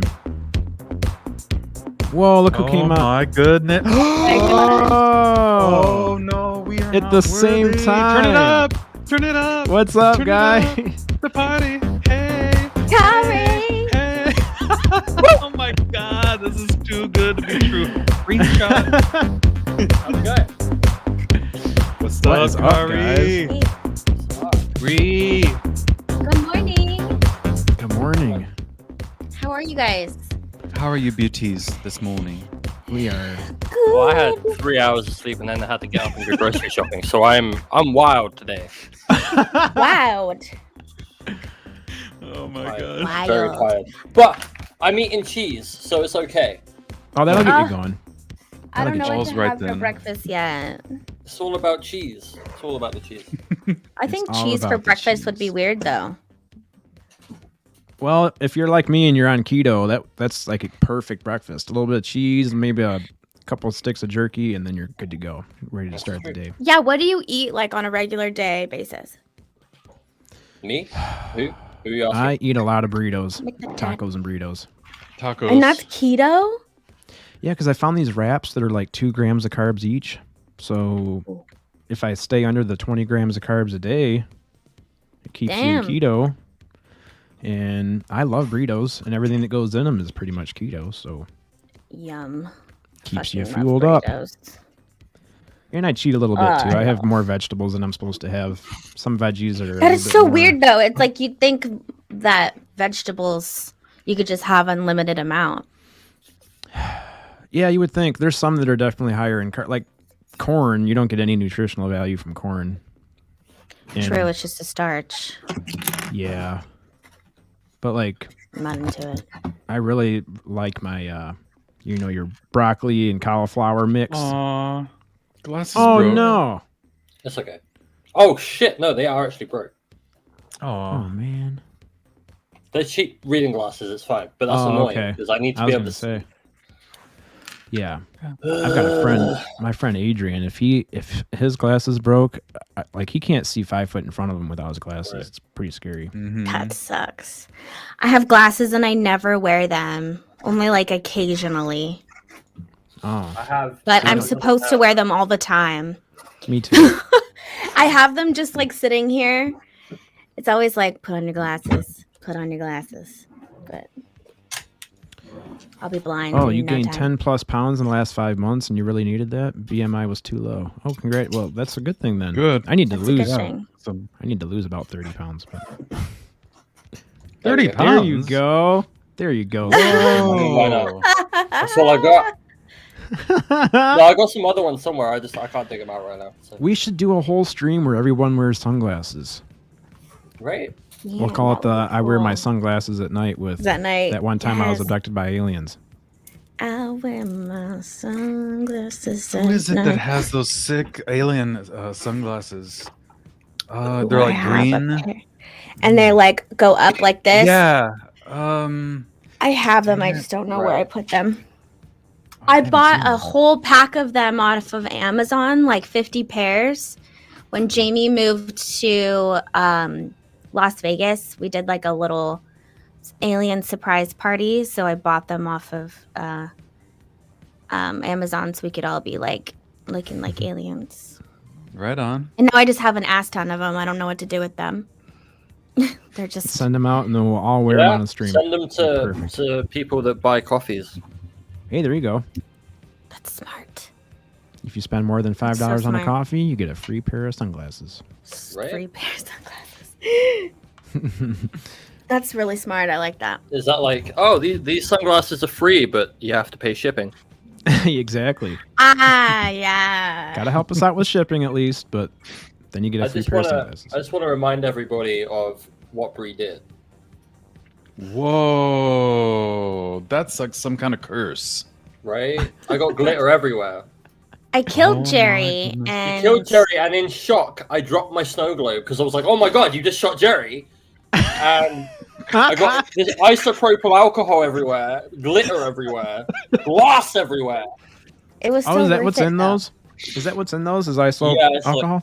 I think it was like a saline isopropyl mix, but Yeah, you owe me a snow globe. Damn. At least it's a small You know one. what? It was so worth it, Spooky. That was such a So great yeah, for moment. you, I have to watch where I put my feet for the next year, just in case.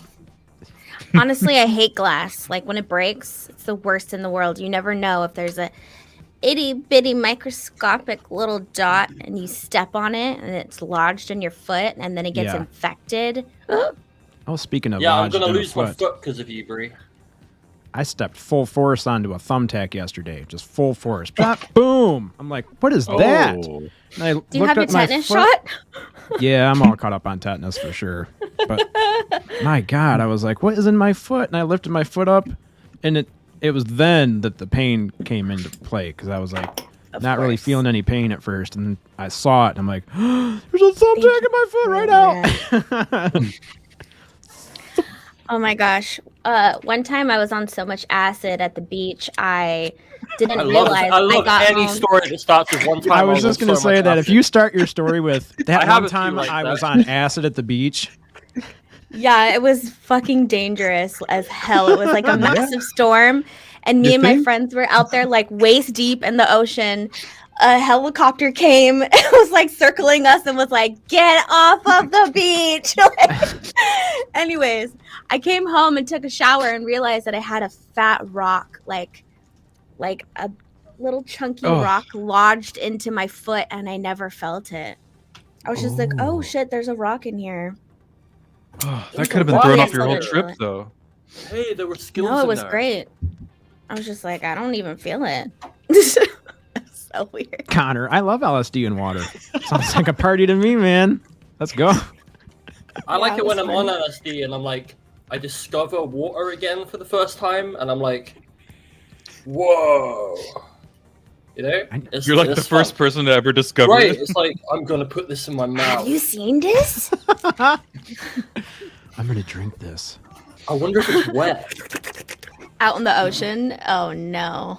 And then Oh, you no. start thinking about what percentage your body's made up of water. Of You're water? Like, You're I'm basically made just a of walking this. cucumber with emotions. Yeah. I like to think of myself more like a melon. But A yes. melon? A Yeah. goat melon? Mm-hmm. It fits We've been more playing accurately. Aliengirl music for about 2 hours now. Really? How awesome was that to talk to Amy, man? That was so sick. The universe Dude, lined up. Oh, I mean, I woke up late, and then you surprised me with that. I know.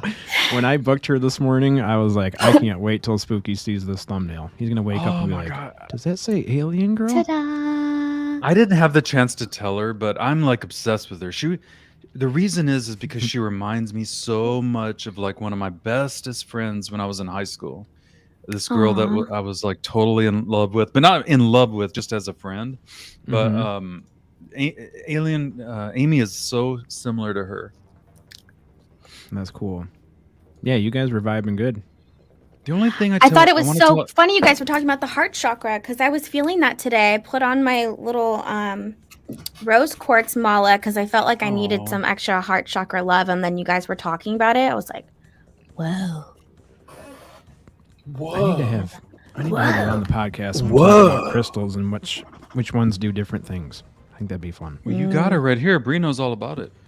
I know Kung Fu. Yeah, you're like the crystal queen that I'd go to. With all I'm my thinking questions. about going shopping tomorrow actually because my sister's in town and there's a really great crystal lady in my hometown. I was thinking about going and getting some stuff tomorrow. It's always exciting. Mhm. Ooh, and San Francisco is such a great place to get crystals too. They have some good stores where it's almost like wholesale. I always see jewelry shoppers there collecting for like what they're gonna make different jewelry out of. It's such a cool spot. Oh, so There's a they've got place like that in the UK. It's Glastonbury. Glastonbury. It's like the mecca of the UK. Wicked. On my bucket list. I'm going You shopping should do it. today for stuff too. Are you? I've been very not sober in that town. I've been very not sober in that time. I've climbed the Oakland, Glastonbury tour yeah. while very not sober. In a windstorm. Radical, dude. It was rad, but also like the walk down was one of the scariest experiences of my life because it's like we're like 600 meters in the sky, and there's 100-mile-an-hour winds, and we're walking into it to get down, and there's a giant drop on either side of the path. Mm-hmm. And it was just like, oh god, like one gust of wind could literally blow me off the side of this kind of mini mountain right now. It's kind of scary. Oh, that sounds creepy. Where was that That again? sounds kind of dangerous. Glastonbury? Glastonbury? Yeah. It's like Oh, a spiritual place too. Very like ancient. It's where druid King Arthur is vibes. buried. I have a picture stood at King Arthur's grave. Whoa. Cool. Oh. If any of you have ever seen my Twitter photo, that's me in the ruins of Glastonbury Abbey. Yeah, I've seen Whoa. it. And I did That was wonder a long where time that. ago. That was like 6 years ago. Man, Kara, you've lived. Dang. Yeah, I've been everywhere. I've been everywhere, man. I've That's been pretty cool. everywhere. I've been everywhere. I lived on a mountain in BC for like 2 years. It was fun. On a Beautiful mountain? area too. On a mountain. In a house? Or in like a... Yeah, we had a cabin or house. something? Yeah, we had like a mobile home. Nice. Yeah, it was pretty good. It was very cool. It was very different terrain than what I live in now. So, waking up every day and seeing like mountains and eagles and 300-foot tall trees every day. It's just like, whoa. That sounds It's awesome. the American Yeah. dream. It's the Canadian dream. Honk, honk, honk. I've never seen... I like how you guys have trademark and copyright. Right. If I get trademark it, someone else is going to come in and be like, I'm taking that honk. That's my honk. Yeah, I'm probably Jamie, too. copywritten. I'm forever the goat. Copywritten. Word up.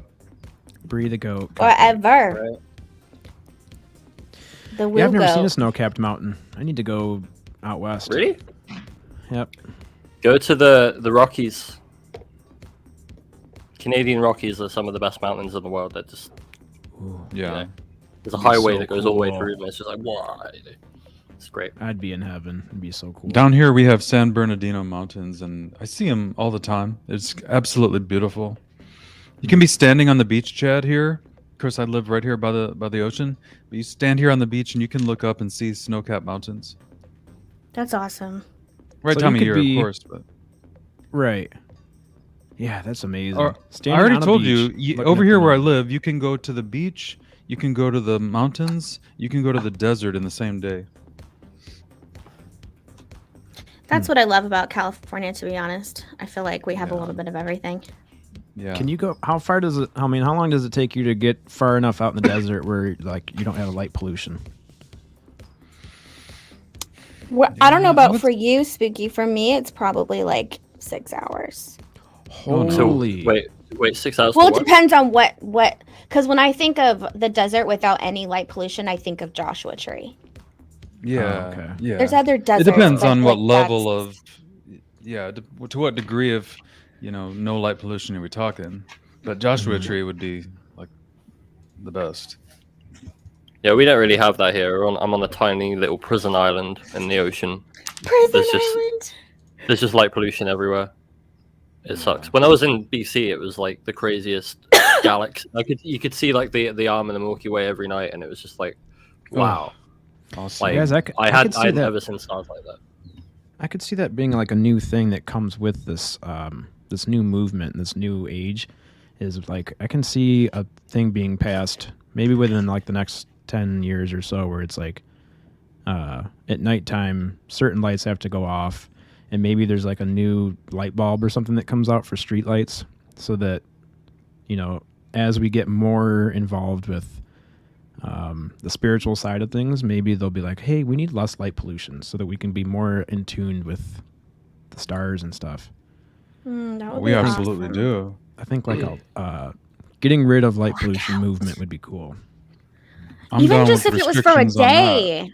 If there was like a lights out day, like a blackout We do. We day have where Earth everyone Day. agreed. We do have that. It's called Earth Day. Yeah, but Earth Day who's- over here is like try to carpool. Yeah, most people are like, what That's is about it? What's Earth Day? Tree huggers? Great. Yeah, Mhm. exactly. I've seen it where they do power down like cities and stuff for the people that live in cities because they don't get to see the stars ever. Oh, So Yeah, that's a whole nother I conversation. saw one where they powered down parts of New York or Manhattan Island Oh, so cool. people could see. Yeah, it was pretty cool. Yeah, because that's a It was a whole while other ago, conversation to wasn't get into. If there's people that have never seen like more than just a few stars in the sky at a time. Right. But some people have only seen like a square block of Manhattan.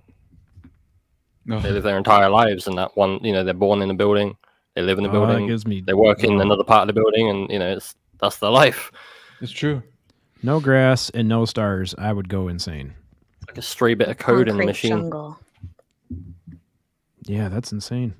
That's probably where a lot of people get their mindset from is like, well, what do you mean? Everything's concrete and metal. I don't need to see the stars. Who the hell needs to see them? Some bitches. It's not like we don't have maps. We know where we're going. We don't need to follow the damn stars no more. I'm don't know moving why back to Macon. We're just putting a southern draw on it. I love how Kari knows so many like U.S. references. She's like so like in tune with She like knows more than I America, do. Americana, and This isn't my job. I mean, I literally have a copy of the Declaration of Independence right here, so wicked. That's awesome. and an old bacon My map Fifth of Amendment. the United States. Kari's more American than us. I'm telling you. me I have a too. degree in American Civil War history. I have a degree in it. You do, really? Just I really do have a degree in American Civil see, War I history. told you. Wow. You are way more American than educate No, us. I'm the most seriously. American, non-American ever. It's great. It's I tell you that awesome. all the time. And I don't have to pay any of your taxes, so it's great. Now, do you have Right.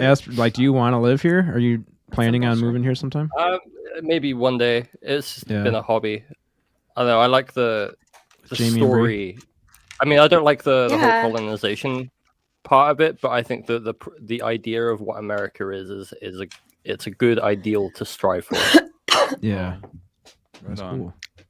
It's kind of crazy. Plus, out here. the Constitution is one of the greatest living documents ever written. That's just a fact. Yeah, definitely. They took all of our problems and went, nah. Like literally, they took the UK Constitution and went, nah. Not having it. No, I believe it's what, supposed to be a what if we living give everyone constitution. guns? What could go wrong? What could go wrong? Yeah, I'm only like a 6-hour drive away from the Constitution. I should go see it sometime. You should. Really? Yeah. You should have a pocket copy in your car in case you ever get stopped on the highway. That's a good No, idea. hold on, I'm calling sir. you if I ever get stopped Hold on the on, highway. sir. I But know. that's when you get shot trying to get your Constitution out the glove box. If I get one free call and I'm in jail, I'm calling you and be like, I know somebody that probably knows What are way the more rights? about my rights than I do. You're like, and who are you calling? You're like, I'm calling somebody in the UK. Yeah, she's over in the UK right now, but I'll like I'll that's cover gonna the cost charge. more than one phone call. That's Right? Call her on Yeah, StreamYard. trust Call her me on that- StreamYard. Right. I will answer the call. Yep. Drop her a link. Drop her. Sir, this is Waukesha County Jail. We don't have computers here. You can pull it up on your phone. Drop her a link. Oh my god. Hi, Your Honor. Oh dear. I don't know why I always revert to Wisconsin every time. I'm like, Your Honor, I don't know. I just don't know. That's like the heart of America for you. Yeah. How do you It's do dead that? center. I love the. Well, it's the same as I Fargo. do my South African accent. I'm just really good at them, eh? That one's Oh, hard. Like I can Oh, just could talk like never do this that one. all the time, and people get a bit confused because they're like, "Shit, are you actually from South Africa?" And I'm like, "No, actually, I'm from South Oxford." Africa? But, do you know? It's funny. I'm going to switch the accent now. But when my daughter was born, we had an anesthesiologist come in who was from South Africa, and I literally like lost my shit because I was like, "Oh my god, Obsessed. I get to hear that voice at this moment. Like, that's so cool." It's a sign. It's your moment of zen. Now I'm going to put the epidural in. Now you might feel a bit of a pinch. No, that wasn't so bad, was it? Wasn't so bad. And I remember afterwards, I was like, "I owe you a beer, mate." And he's looked at me like, "Don't fucking do that." I'm sorry. I'm sorry. I'm sorry. I'm just in a different mind state right now. Right. What Enzo say up here? I met the person Wisconsin. after they joined the Air Force. They were completely disoriented in a thick Wisconsin. forest. Sorry, guys. I'm not really paying attention to I'm chat. here to wreak havoc on the court. Oh my god. I don't know how you do that, Sweetie. It's because I watch so much LawTube that you just pick up the Wisconsin accent when there's like, what was it? I can't remember what trial it was, but one of the lawyers had a really thick Wisconsin accent, and it just stuck with me. Bree, what crystals should I buy today? If you could pick 2. Are you starting out? No, I have. I mean, kinda, yeah. The only ones I have right now are I've got 2 of these obsidians, Okay. small guys, and then I got this little snowflake obsidian. That's cute. This is like a Honestly, silvery- I always like Oh. if someone always asks me that question, I always tell them to start off with a clear quartz, only because that's just a universal crystal. It's good for so many things. It is the one and only universal crystal. So I feel like if you're starting out, I would definitely go with a clear quartz and just get like a substantial size. So not just like, like this is like tiny. Let's get like a No, basketball size one. This is like normal small, size. yeah. You're just really big. Like you're like 8 feet tall, so the crystals look tiny. Maybe something but they're like actually normal this. size. There we go. That's what I'm talking. That's pretty. It's What heavy. would happen if you threw that at somebody? Well, goddamn. I was like, You definitely Violent. get Like, that look at your juju. list. How many have I killed this week? I can't answer that. How many? Have I mean, walked it's into the studio? heavy. It is a heavy chunk I mean, right here. To be fair, I did straight up witness a murder last night, so What? Excuse no, me? I didn't really, but an intellectual murder. Like, how has that not been brought up yet? Happens every day. Oh man, I was kind of frozen for a second. I Right? feel like I was murdered last night. That's why I feel sad today. I have to bring Yeah. my spirits up.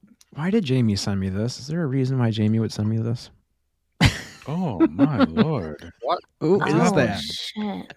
Oh, because that there's from, Trey Total Recall? today. Trey Tete. That's from Total Chocolate with Recall, the right? TV-sized crystal. Yes, TV-sized. I wish. One day, This If crystal I'm shop that I go rich. to, they've got this. What's the purple one? The purple crystal. amethyst? Amethyst? Amethyst. Yeah. Yeah, they've got one there, and it's like $600 because it's like huge. Mhm. It's like the size of my chair over here. Damn. That's a good price. I'll take some pictures I've for you seen today. some that are like $3,000, you know? Yeah. I'll Yeah. take pictures. Some of these stores around here, I'm like, I went to Monterey the other day and they were extremely overpriced crystals. I was just like, I need to get the fuck out of here. And they were misnamed. outta too. here! Yeah, I was like, I'm out of here. Fuck out of here! Get the fuck out of here! That was a good one. That was a good one. That was some power behind it. Could almost hear it over here, man. Yeah. That's it. You're kicked out of Brooklyn. How do you do it? You dirty slut. You taste delicious. You dirty slut. Tastes Gotta- delicious. I want the Jeez. deck that you have, Chad. The Martian one. That's so cool. Oh, I love that one That's the too. one I was just gonna pull you a card for. It's funny you Yeah, said yeah. that. Yeah. Kari's neighbors are already calling the police. That's what I Andrew doubt just said. I doubt it. Oh, there you go. Laying on the floor. Got a jumper. You got a jumper. What's the jumper? Oh, that's what I Ooh, like. I don't even know Yeah, how I to need to pronounce get that. that deck. Your money is ready for me. Yeah, I like that message. Ouroboros. Oh, Infinity, eternal Ouroboros. passage. Right? Ouroboros. Still got caffeine. That's a very, very apt card. It's the beginning of spring. It's the start of a new cycle. Am I in the start of a new cycle? Am I in the start of a new cycle? Whoa.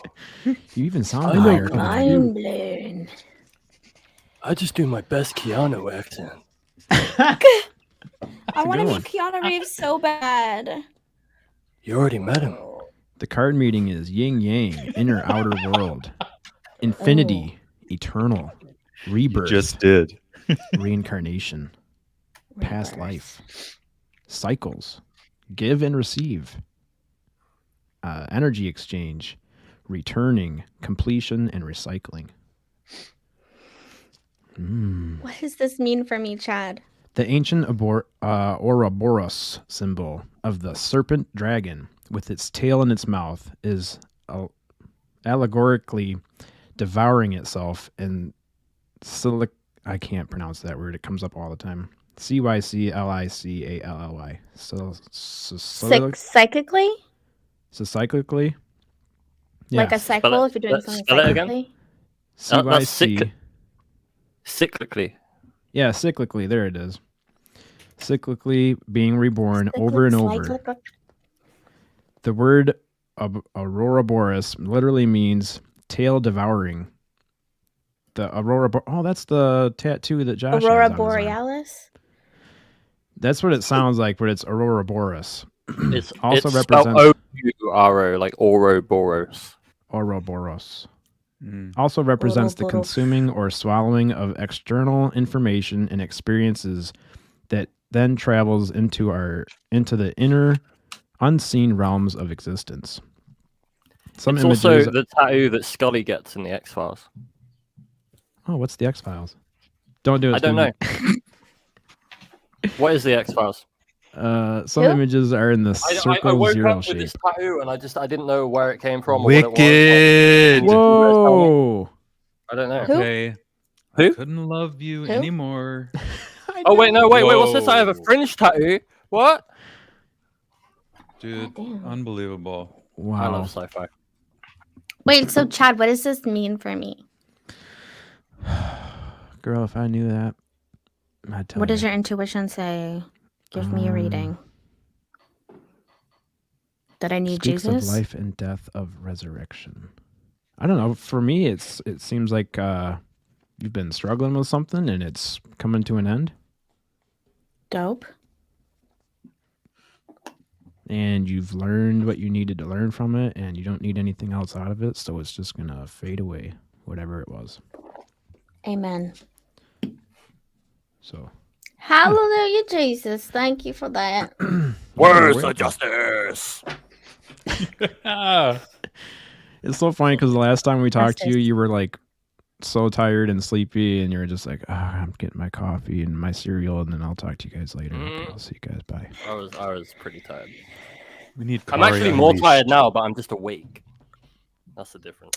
Like Yeah. I'd literally not. I'd been awake, but I'd just been watching TV, just like. So that was the first time I'd like sat at my desk all day. So I'm just sitting there eating cereal. Like, why? Yeah, I felt bad we got you out. Why? Oh no, it's cool. It's cool. I needed to get up anyway. It's a good excuse.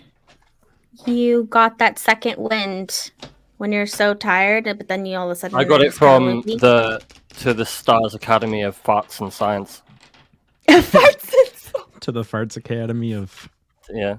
Farts Of and shot. Science. To the Farts Academy of Shots and Science. Charts and science. Shards and Sciences. Hell yeah. I'm still trying to think of the official title I want for my Farts Academy officer title. It's got to be something like Latin American Division or something. There you go. I'm just, Yeah. I'm really putting a lot of thought into it. The Latin division. Right. Is that a link to the show? It is. It's a link to the StreamYard if you'd like to join the panel. And Who dat? Dick Dawson. Who that? Who's Dick Dick Dawson? Dawson. That's a cool name. He's he turned up on Steve Cambion's show last night. They have their own show called The Shills. We're looking at kind of doing some episodes. Oh, back and that's forth. where it looks Yeah. familiar. I saw that in the Discord yesterday. Yeah, that show seems pretty cool. It needs Oh, more. I It love needs meeting more new people. subscribers. Go and sub. I'll find the link and I'll put it in the chat. Appreciate Yeah, that. thank you. Yeah, we love meeting new Farts are people fun. here. Bigfoot, Michigan Rob. You want to click that link and come on with us? You go right ahead, buddy. That'd be fun. BMR. That'd be Buddy. fun. Oh, yes, yeah. BMR. That used Then to be after my this, old you can buy me initials. lunch. He's not too far from me. We keep saying we're gonna meet up for lunch one of these times, and we just gotta plan it out. Probably when we're getting 14 inches of snow isn't the best time. Yeah, so you guys are snowed in? Is that what you said earlier? Not yet, but we're supposed to get like a slow storm. So it's over like a 24-hour period, but it's supposed to be like 14 inches over 24 hours. So yeah, we're getting there. We'll probably be snowed in pretty soon here. Get her done. That would be crazy. Chad, I'm on BRB. Time for. Yeah, and then I got tonight off, so it's gonna be a streaming night.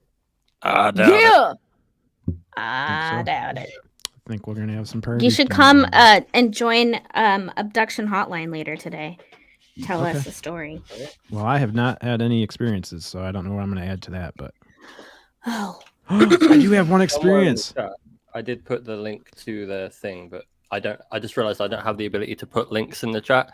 Oh, hold on, I'll change. I can put it. I'll put it in the private chat here on the stream. Here, I'm gonna change that anyway. Look at that taken care of right now. Oh, who's that? Yes. What's up, Gypsy Road?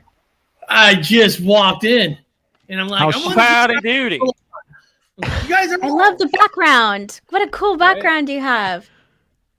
Oh yeah, What's the breaking news? Background. It's so cool. Love that. What were you covering? I mean, last night we did a show with Purgatory of New York and stuff. We talk about tarot cards, the magic of because I know people do readings. I know Obstacles and Beyond does readings, but I was like, but what's behind it? I mean, does it predict the past, the present, the future? Does it take a special person with medium powers to really pick that card right for you? Or is it like poker, just a look of the draw? So last night was very interesting to hear the point of view of what is involved in doing card readings. That's cool. And you had Cynthia from Purgatory on with you? Yes, and she brought her friend on. I can't remember her name, like Tangerine or something. She was awesome. The third eye and just telling us about the parallel universe with the cards and all that. I mean, it was just so interesting. See, I love stuff like that when you can actually learn, I mean, we all see people do cards, but what's really behind it? I mean, does it take a special person or can anybody do it? Because I bought a deck of cards, tarot cards from Amazon that came in yesterday, and I showed them, and like, do I just shuffle them? Is that all it needs? That's so cool. It's more than that. Yeah, you have to, before you start shuffling and then while you're shuffling, from what I understand, you're supposed to be putting your energy into the cards and really focusing on the person you're doing the reading for and kind of just bringing their image into your mind while you're shuffling and just, get the energy flowing that way. Instead of just grabbing the cards and shuffling real quick. Yeah, there's definitely a little bit more to it. Oracles Beyond wrote her name that was on yesterday. Tanij. Or that was, for short. Tanji. Okay. Tangy? Stuff like that energizes you, when you just... and it's more like archetypes a lot of the time. So a deck of cards it will hit every one of the archetypes, and then maybe a few will be mixed, but it's kind of half and half. I think it's the intent and the person drawing it, and then it is also the archetype of the card of the specific deck. Because some decks are like they lean more towards one thing than the other, and that's how you get a billion different decks. But generally, it's all psychological archetypes from like Joseph Campbell, basically, or Jung. It's a lot to think about because I mean, as a regular person, like because Bigfoot Anon Connor was one like, hey Eric, you should do like moon readings and card readings. But I'm like, well, where do you start? What cards do you buy? Is it certain kind of cards? Is it, like Ouija board? You can buy Parker Brothers, which is not, or do you got to buy a special set of cards? I don't know this stuff. It's just like right there. Yeah, that's fascinating. And then Cynthia showed us some cards that actually has some descriptions of what it is on the card itself, or some cards you got to have a book. Right. It's a complicated kind of deal because the ones I got in the mail. Yeah, show us what you got. We'll do a show and tell of our cards here. Oh, shit. Oh boy. But I never I'm opened it not yet. sure which one's which. I never opened it yet. It's called the original tarot card. Like, Oh, you got tarot cards. Now there's Well, a see, little I bit more didn't- involved I with didn't- those. see, I didn't know there was different ones. When Cynthia goes, "Oh, I use I forgot what she said. It starts with an O. Oracles? Oracle cards. Yeah, I mean, well, I didn't even know there was that many different kind of cards.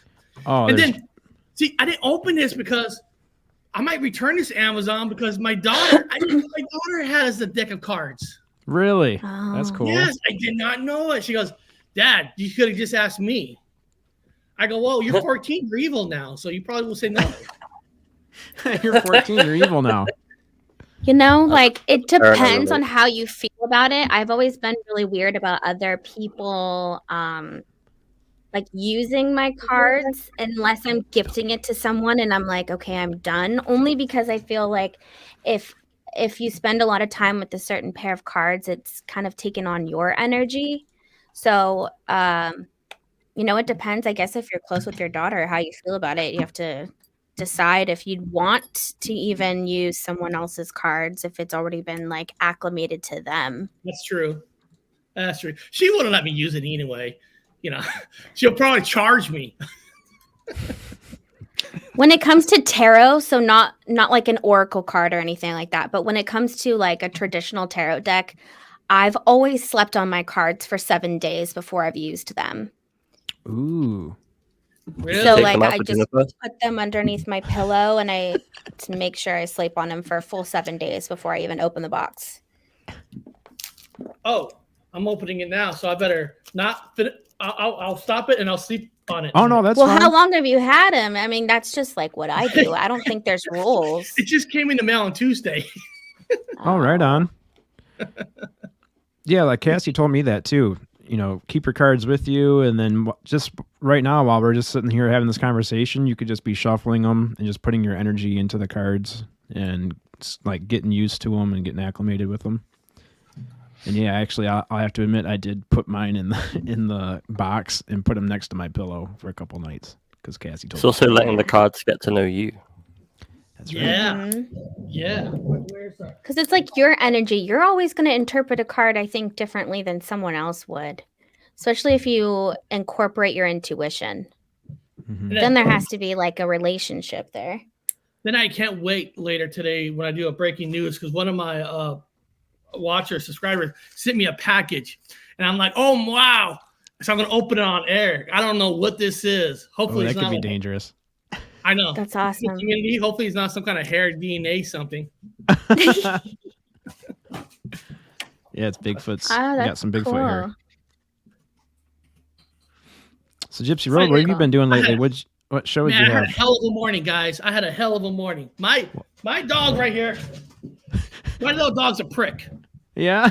I opened up my van to let my son out. I didn't realize, and I shut the door. I'm like, where's the dog?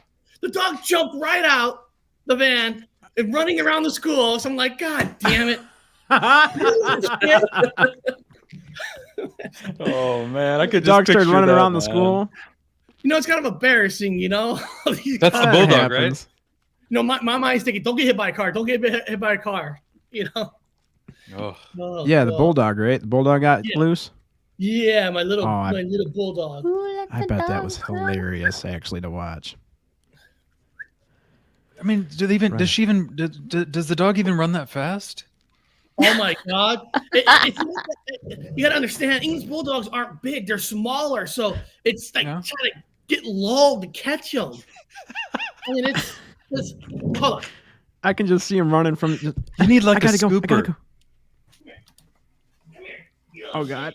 You need like a big. You Oh need my like a God. snow shovel. See, this is the thing. Yeah. Now we're talking. Look at the Yes. big Oh, boy. he's so cute. You couldn't catch He's that dog. adorable. Catch. He's like, Dad, just give me love. Look at that. Aww. Beautiful. Oh, hey, buddy. Aw. He's happy. So cute. I mean, she's friendly as hell, but it's just, oh She's a girl too. That's awesome. Yeah. She's, yeah. Oh. Yeah, we She's saved her. awesome. We saved her. Oh really? All right. There's some people that wanted to buy these dogs breed them, and it's. I don't know if you know a lot about English bulldogs. Breeding English bulldogs, Yeah. cruelty in a lot of ways because most English It is bulldogs total cruelty. you have to do seizure sections on them because the heads are big, and it's just like so cruel. My opinion. Yeah. So Yeah, it's like a human-made breed. like that. So This is true. Yeah. It's Humans sad. are something else, aren't they? My friend goes, Eric, Yeah. you're stupid. If you got her fixed, you can't breed her and make money. I go, I didn't get it. That's not the point. No, Mhm. no, I don't do that. Wow, Sweetly Morbid. Her deck is 30 years old. I was called a witch by many who don't get it and actually lost a friend or two because of truths that happened. 30-year-old. That is deck. awesome. That is so cool. That's like gonna be a family heirloom. I hold on to it forever. Bree said that you should have her skateboard. Ride the skateboard. Yeah. That would be so cool. Oh wow. Yeah, it's cool. So you learn how deep these cars are with people.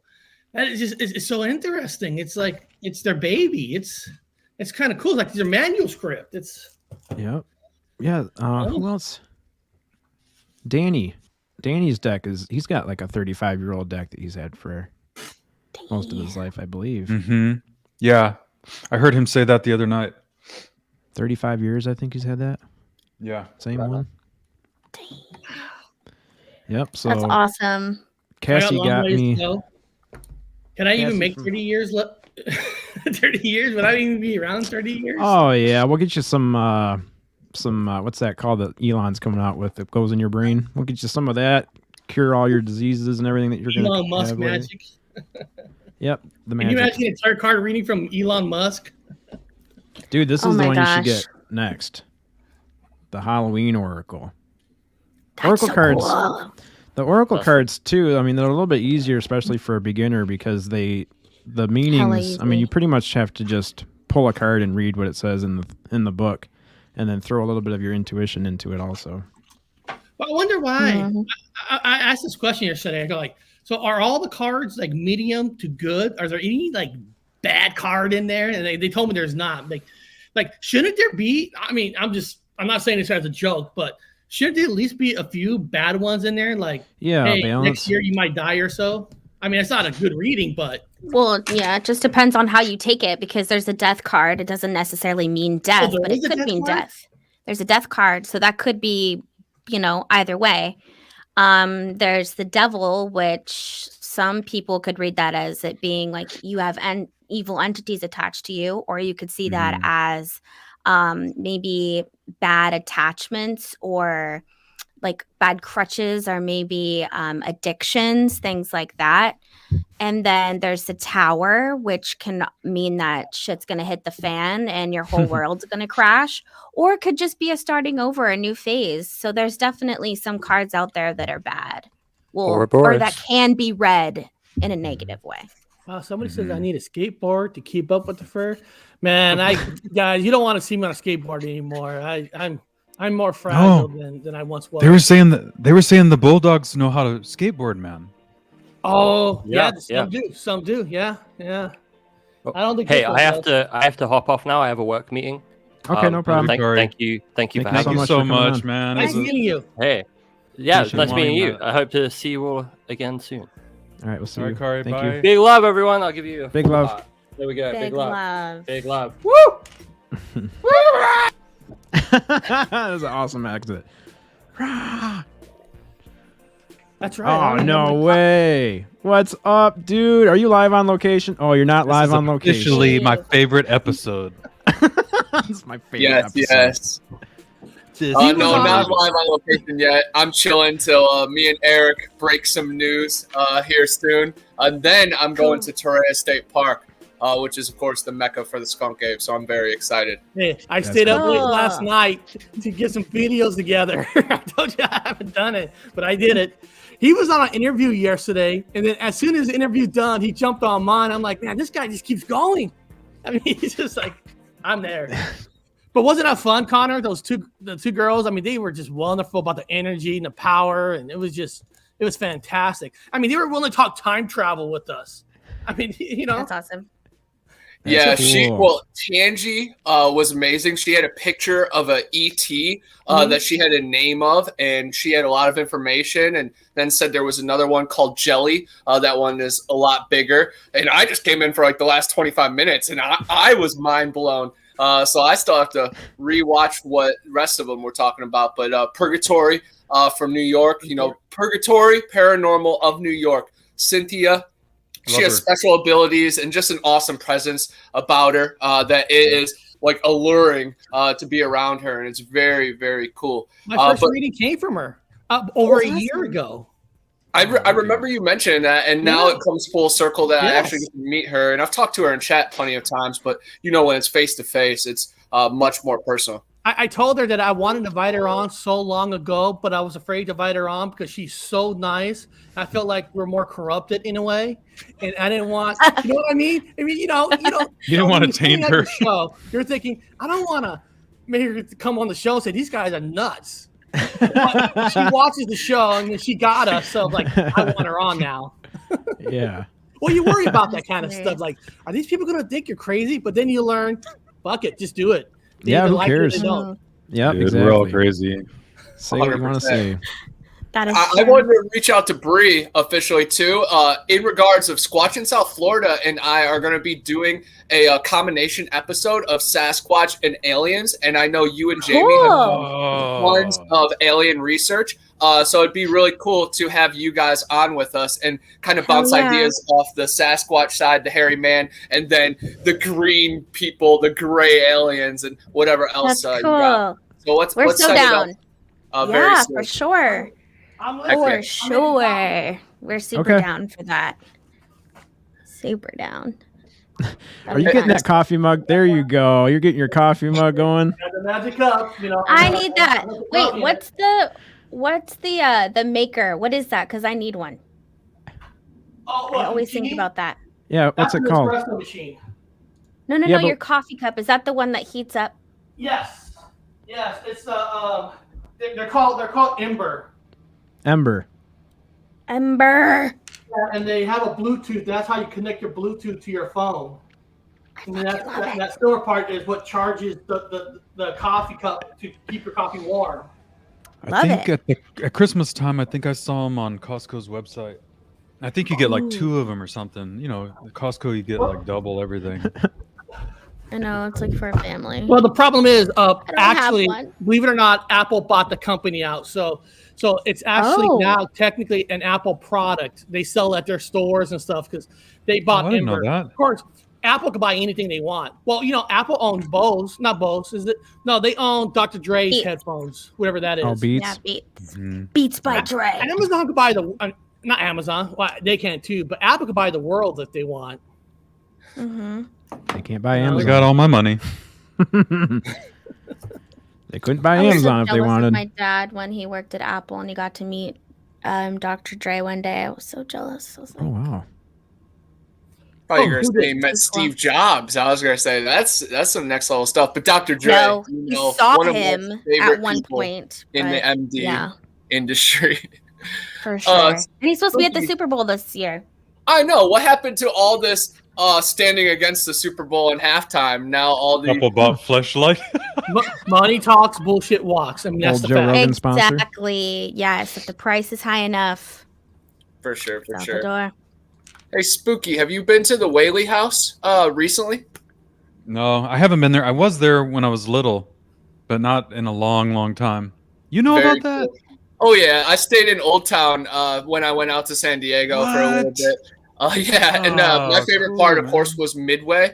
At first, when my dad took me there, you know, I don't want to say a snotty attitude, but not the best attitude. You know, it was like, oh, a museum. But now I look back, I'm like, wow, I am so lucky to even, you know, see that firsthand and then to experience it on like an inner level and get to be inside the ship. And now movies and ghost stories have progressed forward. So it's really cool to be a part of. And yeah, I want to definitely come back to San Diego soon. Just Man, came off the definitely. pot. Let me know if you do. 6 degrees. I definitely will. Hey Connor, I have you will ever go been all- to all the- Have you ever been to Long Beach to where they have the Queen Mary? No, I haven't. Oh, Spooky. I stayed there. I stayed on the Queen Mary 2 years ago. Lucky. Oh my gosh. On my What channel, was it like? On my channel, I actually have a part 1 and part 2 investigation what I did with my kids on the Queen Mary, and unfortunately, we found nothing. We walked around the whole trip. I took my son, I took my daughter. I was thinking, hey, maybe the ghost likes, because they say children can sense ghosts more than humans. So thought, and then one person actually in the chat, or not in the chat, but somebody commented like, "That's bad of you to take your kids on investigation. What if you would have found something? You could have hurt your kids." Like, shut up. My kids. My daughter. We used to watch Ghost Hunters Adventures for fun, for guilty pleasure, for fun. So she was willing to walk around the whole Queen Mary, and it's cool. I mean, it's not really that expensive. It was only like $120 a night. Now, if you wanted to stay in their so-called haunted room, it's like $700-800. And I'm sorry, I ain't paying $700-800. If there's a ghost there, he should want to walk around, not stay in one room. Exactly. And then but the thing is, when we ask people about the ghost there, a lot of them did. It's not like Ghost Hunters where you watch, or Ghost Adventures. I think they were on there. They talk to the workers, right? Oh yeah, they're telling them stories. I go there and ask these people. It's like they didn't care. They don't. Oh, yeah, it's no big deal to them. Yeah, they always say some people said they heard things. Yeah. Oh, some people. But it's an experience, right? I mean, it's a fun experience. It's beautiful. I never spent the night there, but I did visit it, and I thought it was amazing. Yeah, that's cool. It's called, and it's on my channel. I think I did it it's a video clip almost over a year ago, and it's called Queen Mary, something Queen Mary. Oh, I'm gonna check it out. Thanks for telling us. Yeah, definitely check it out. Everything's connected, but nothing exciting. Right? I didn't catch nothing, so it's. We need some cool things up here in Michigan. I mean, I keep hearing that we have a lot of UFO sightings up here in the state, but we need something up here. We need to start something. I just saw a list where they had the most UFO reports, and I think Michigan was like number 6. I was really surprised. I thought it would be higher. California, of course, was number 1. Of course, we just have more people. Well, that's true. Spooky. Connor and I did a show 2-3 months ago about the hot spots in the United States of America. We had the map with the numbers of what state has the most hits with Bigfoot and UFOs. Yeah, we actually did a show on that. This list that I saw last night was MUFON generated. I don't know where you guys got your data. I get that too. It's like a newsletter. And it has like the breakdown and stuff. Yeah. How many members are in MUFON across the world? Too many. Like, is it hundreds of thousands, or is it less than 5,000? Or is it a select 250, and then you guys are just like extended members? Are you guys MUFON members, or are you guys just like part of their newsletter? I'm not. I just subscribe to the newsletter, but I'm not like a part of it or anything. It says 4,000. I just like to read the stats and like the frequent crafts and stuff, because they also break it down kind of like all the different types of craft and how many they've been seen for that month, which is cool because sometimes there's some crazy shapes out there that I can't even imagine seeing. So I just like to read that kind of stuff. The one that you guys pull up a lot is the one that everyone gets confused with, those metallic balloons. Seems to be a lot Mylar of those. balloons. Yeah, the Mylar balloons. Seems to be a lot of those videos out there. For sure. So maybe they're just close. Because when they're all the way high up there and they're reflective, it's easy to get confused. Did you guys see all that anomalies in the sky recently? I think it was last night or the night before. They all blend together when it all blurs together. But there was like blue stuff in the sky from like Oklahoma, Michigan, Tennessee. Yeah, because I went outside trying to see it. I'm like, hey, if you can see it in Tennessee, I could probably see it, but I didn't see anything. Did they try to blame SpaceX? They were trying to blame it on SpaceX launches, and I'm like, Michigan wouldn't see a SpaceX launch. And they're like, oh, yeah, if it takes off from Texas. And I'm like, no, even the Texas ones, they had the opposite direction of Michigan. So those spirals were wicked. Blue spirals in Michigan, something else is going on. It has to be still some type of rocket or something, though. Oh, Connor, I forgot to tell you. Last night when we showed that little video clip of NIMS about the alien to kids, Yeah. After that show, I got a thing from YouTube that I either had to trim that out or the video will be taken down. Because Oh my gosh. apparently Warner Brothers own that clip, so I actually had to trim that clip out. Mm. I had a strange feeling right when she said, "Yeah, I sent it to you." I was like, "Yep, we getting a strike or a warning right there." I just kept my mouth shut because I figured you knew. Yeah, usually I always run it on another channel first and see what the copyright is for it. That's smart. The Brad Smith podcast. That's what Chad does. He goes over on the Brad Smith podcast. He's like uploading all these videos. He's like, strike, suspended. Strike. Can't use those on the main one. I like That's a that. good idea to use a test. That a test is, channel. You have to. When you do a breaking news like I do with all those video clips, you have to. Because I actually had one that I had to take down that I had 7 days taking it down or I'll get a strike. So I check every video, what copyrights it is. And sometimes you can get a copyright, but it's not a strike. It'll say, they get your ad revenue or whatever. Flagged. Or Yeah. there's some copyrights that it can't be played in some countries. That's usually Yeah. deals with some music that's with it. It's like Bob, when he's in the UK, he'll do videos with music. It's allowed over there. And when I showed his video on mine, it gets taken down because he could play the music in the United Kingdom, but you can't play it in the United States. Mm-hmm. So It's all a you do is weird make another world. channel and just drop it, put it in private, and leave it there for a day or so. It'll tell you right out the bat when you upload it, but I leave it there for a day just in case to see if so every video I'm showing today, I put it up last night on there, and it's all clear. There's no copyright on them. Oh, that's cool. Yeah, I'm gonna take that idea and get a different channel so I can just test stuff out like that. I am too. Thank you for the tip. Yeah. And guys, I challenge all you guys to stay active on TikTok. Like probably 4 months ago, I was like, all right, let's do this like every single day, 5:00 p.m. So like you guys have shows, release a video, put some trending hashtags, put hashtag FYP, and let's just see where you guys are in 4 months. It's a whole nother platform that is really exploding. I know you guys, have it started, but stay hard to the grind, get yourself somehow in the algorithm. That's what, pushed I me have a to question it. for you on TikTok. Actually, I have a question for you because you told me that I should start loading some of my clips on there, and I have been. Now, in your recommendation, is there too many clips you could download in a day, or should you just do 1 or 2, or if you do 3 or 4, does it cover up the other ones because people don't see it because they see the latest? I mean, what's your recommendation on how many TikTok videos you should put on in a day?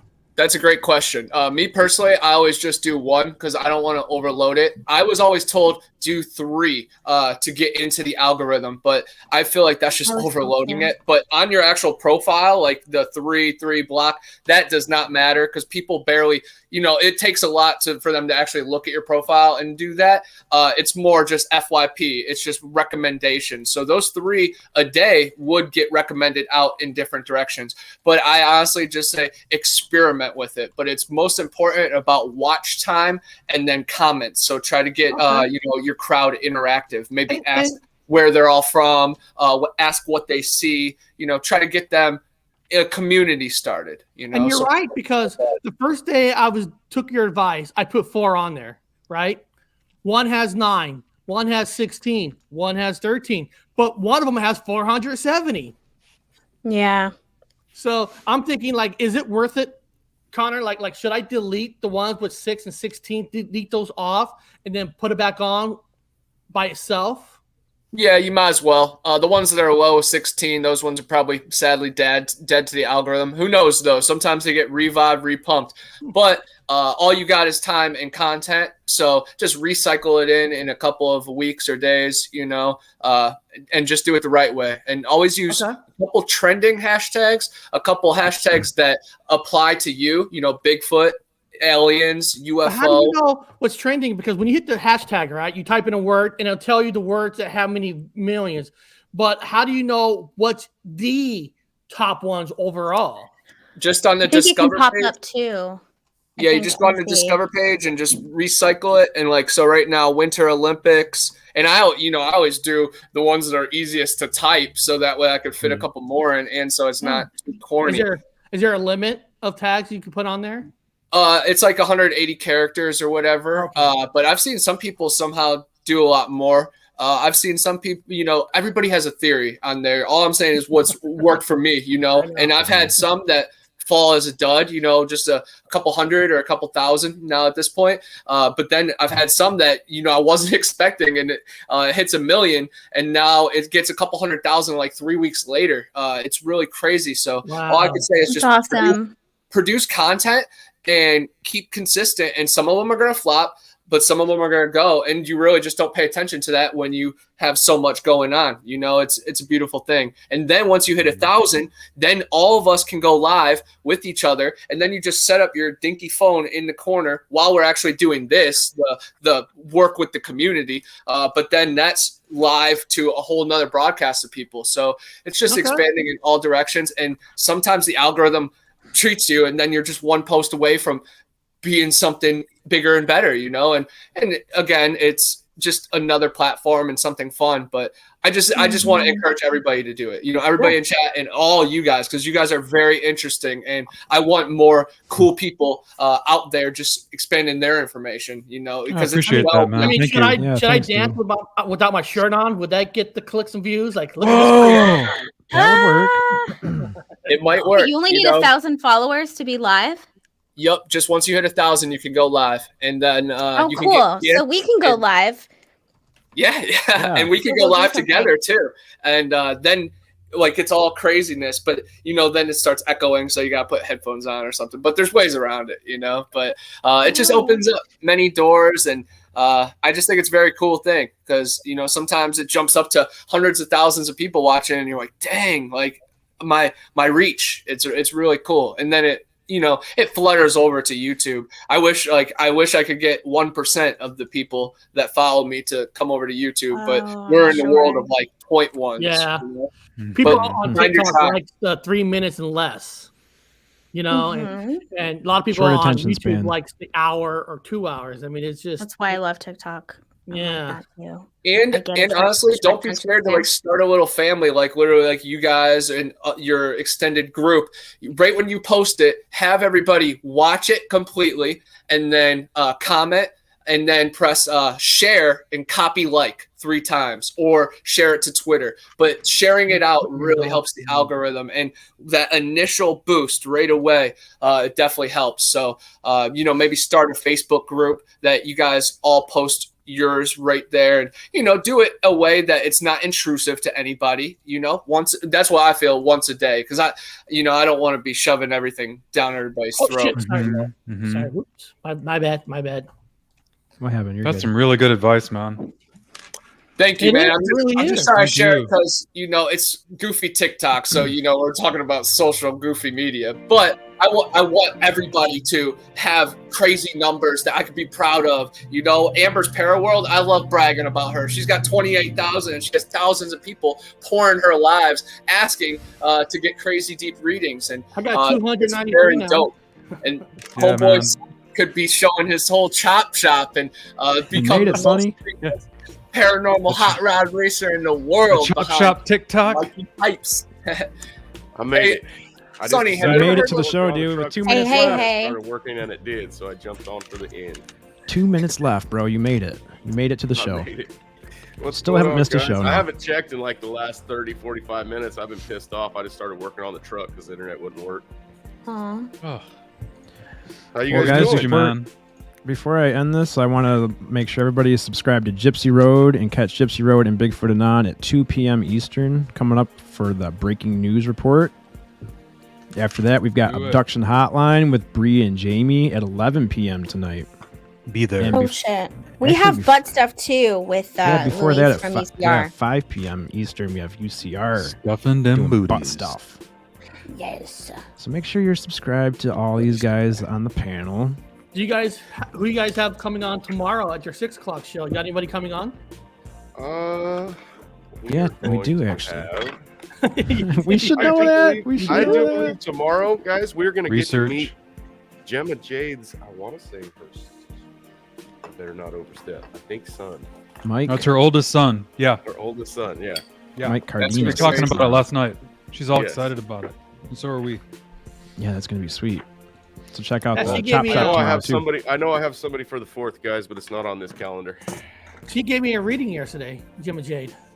Oh, cool. She said I'm going to meet somebody in about a couple of weeks that's going to be very important, like a soulmate. I mean, I'm married, so hopefully it's not that kind of a soulmate. 25 years, I'd probably take him to the cleaners. But hey, 2 weeks, I'd be like, "Are you the one? Swimming with the fishes. Are you the one?" Are you the one that's You're my supposed to be soulmate? coming into my life right now? Oh my god. Well, Hey, thanks, Sonny. Alien Girl, for coming on with us today, too. Alien Girl, we love you, Alien 111 Girl. was our guest today. Please make sure you go over there and subscribe to her channel. Love her. Yeah, I missed She was Alien awesome. Girl. I missed the whole Alien Girl experience. Hey, you'll have to watch the replay, bud. I know. I couldn't even watch it. I couldn't even listen to the That sucks. show. All right, guys, hold up your peace signs, and we are out of here. Thanks for coming out, and we'll see you next time. Peace. Thanks, guys.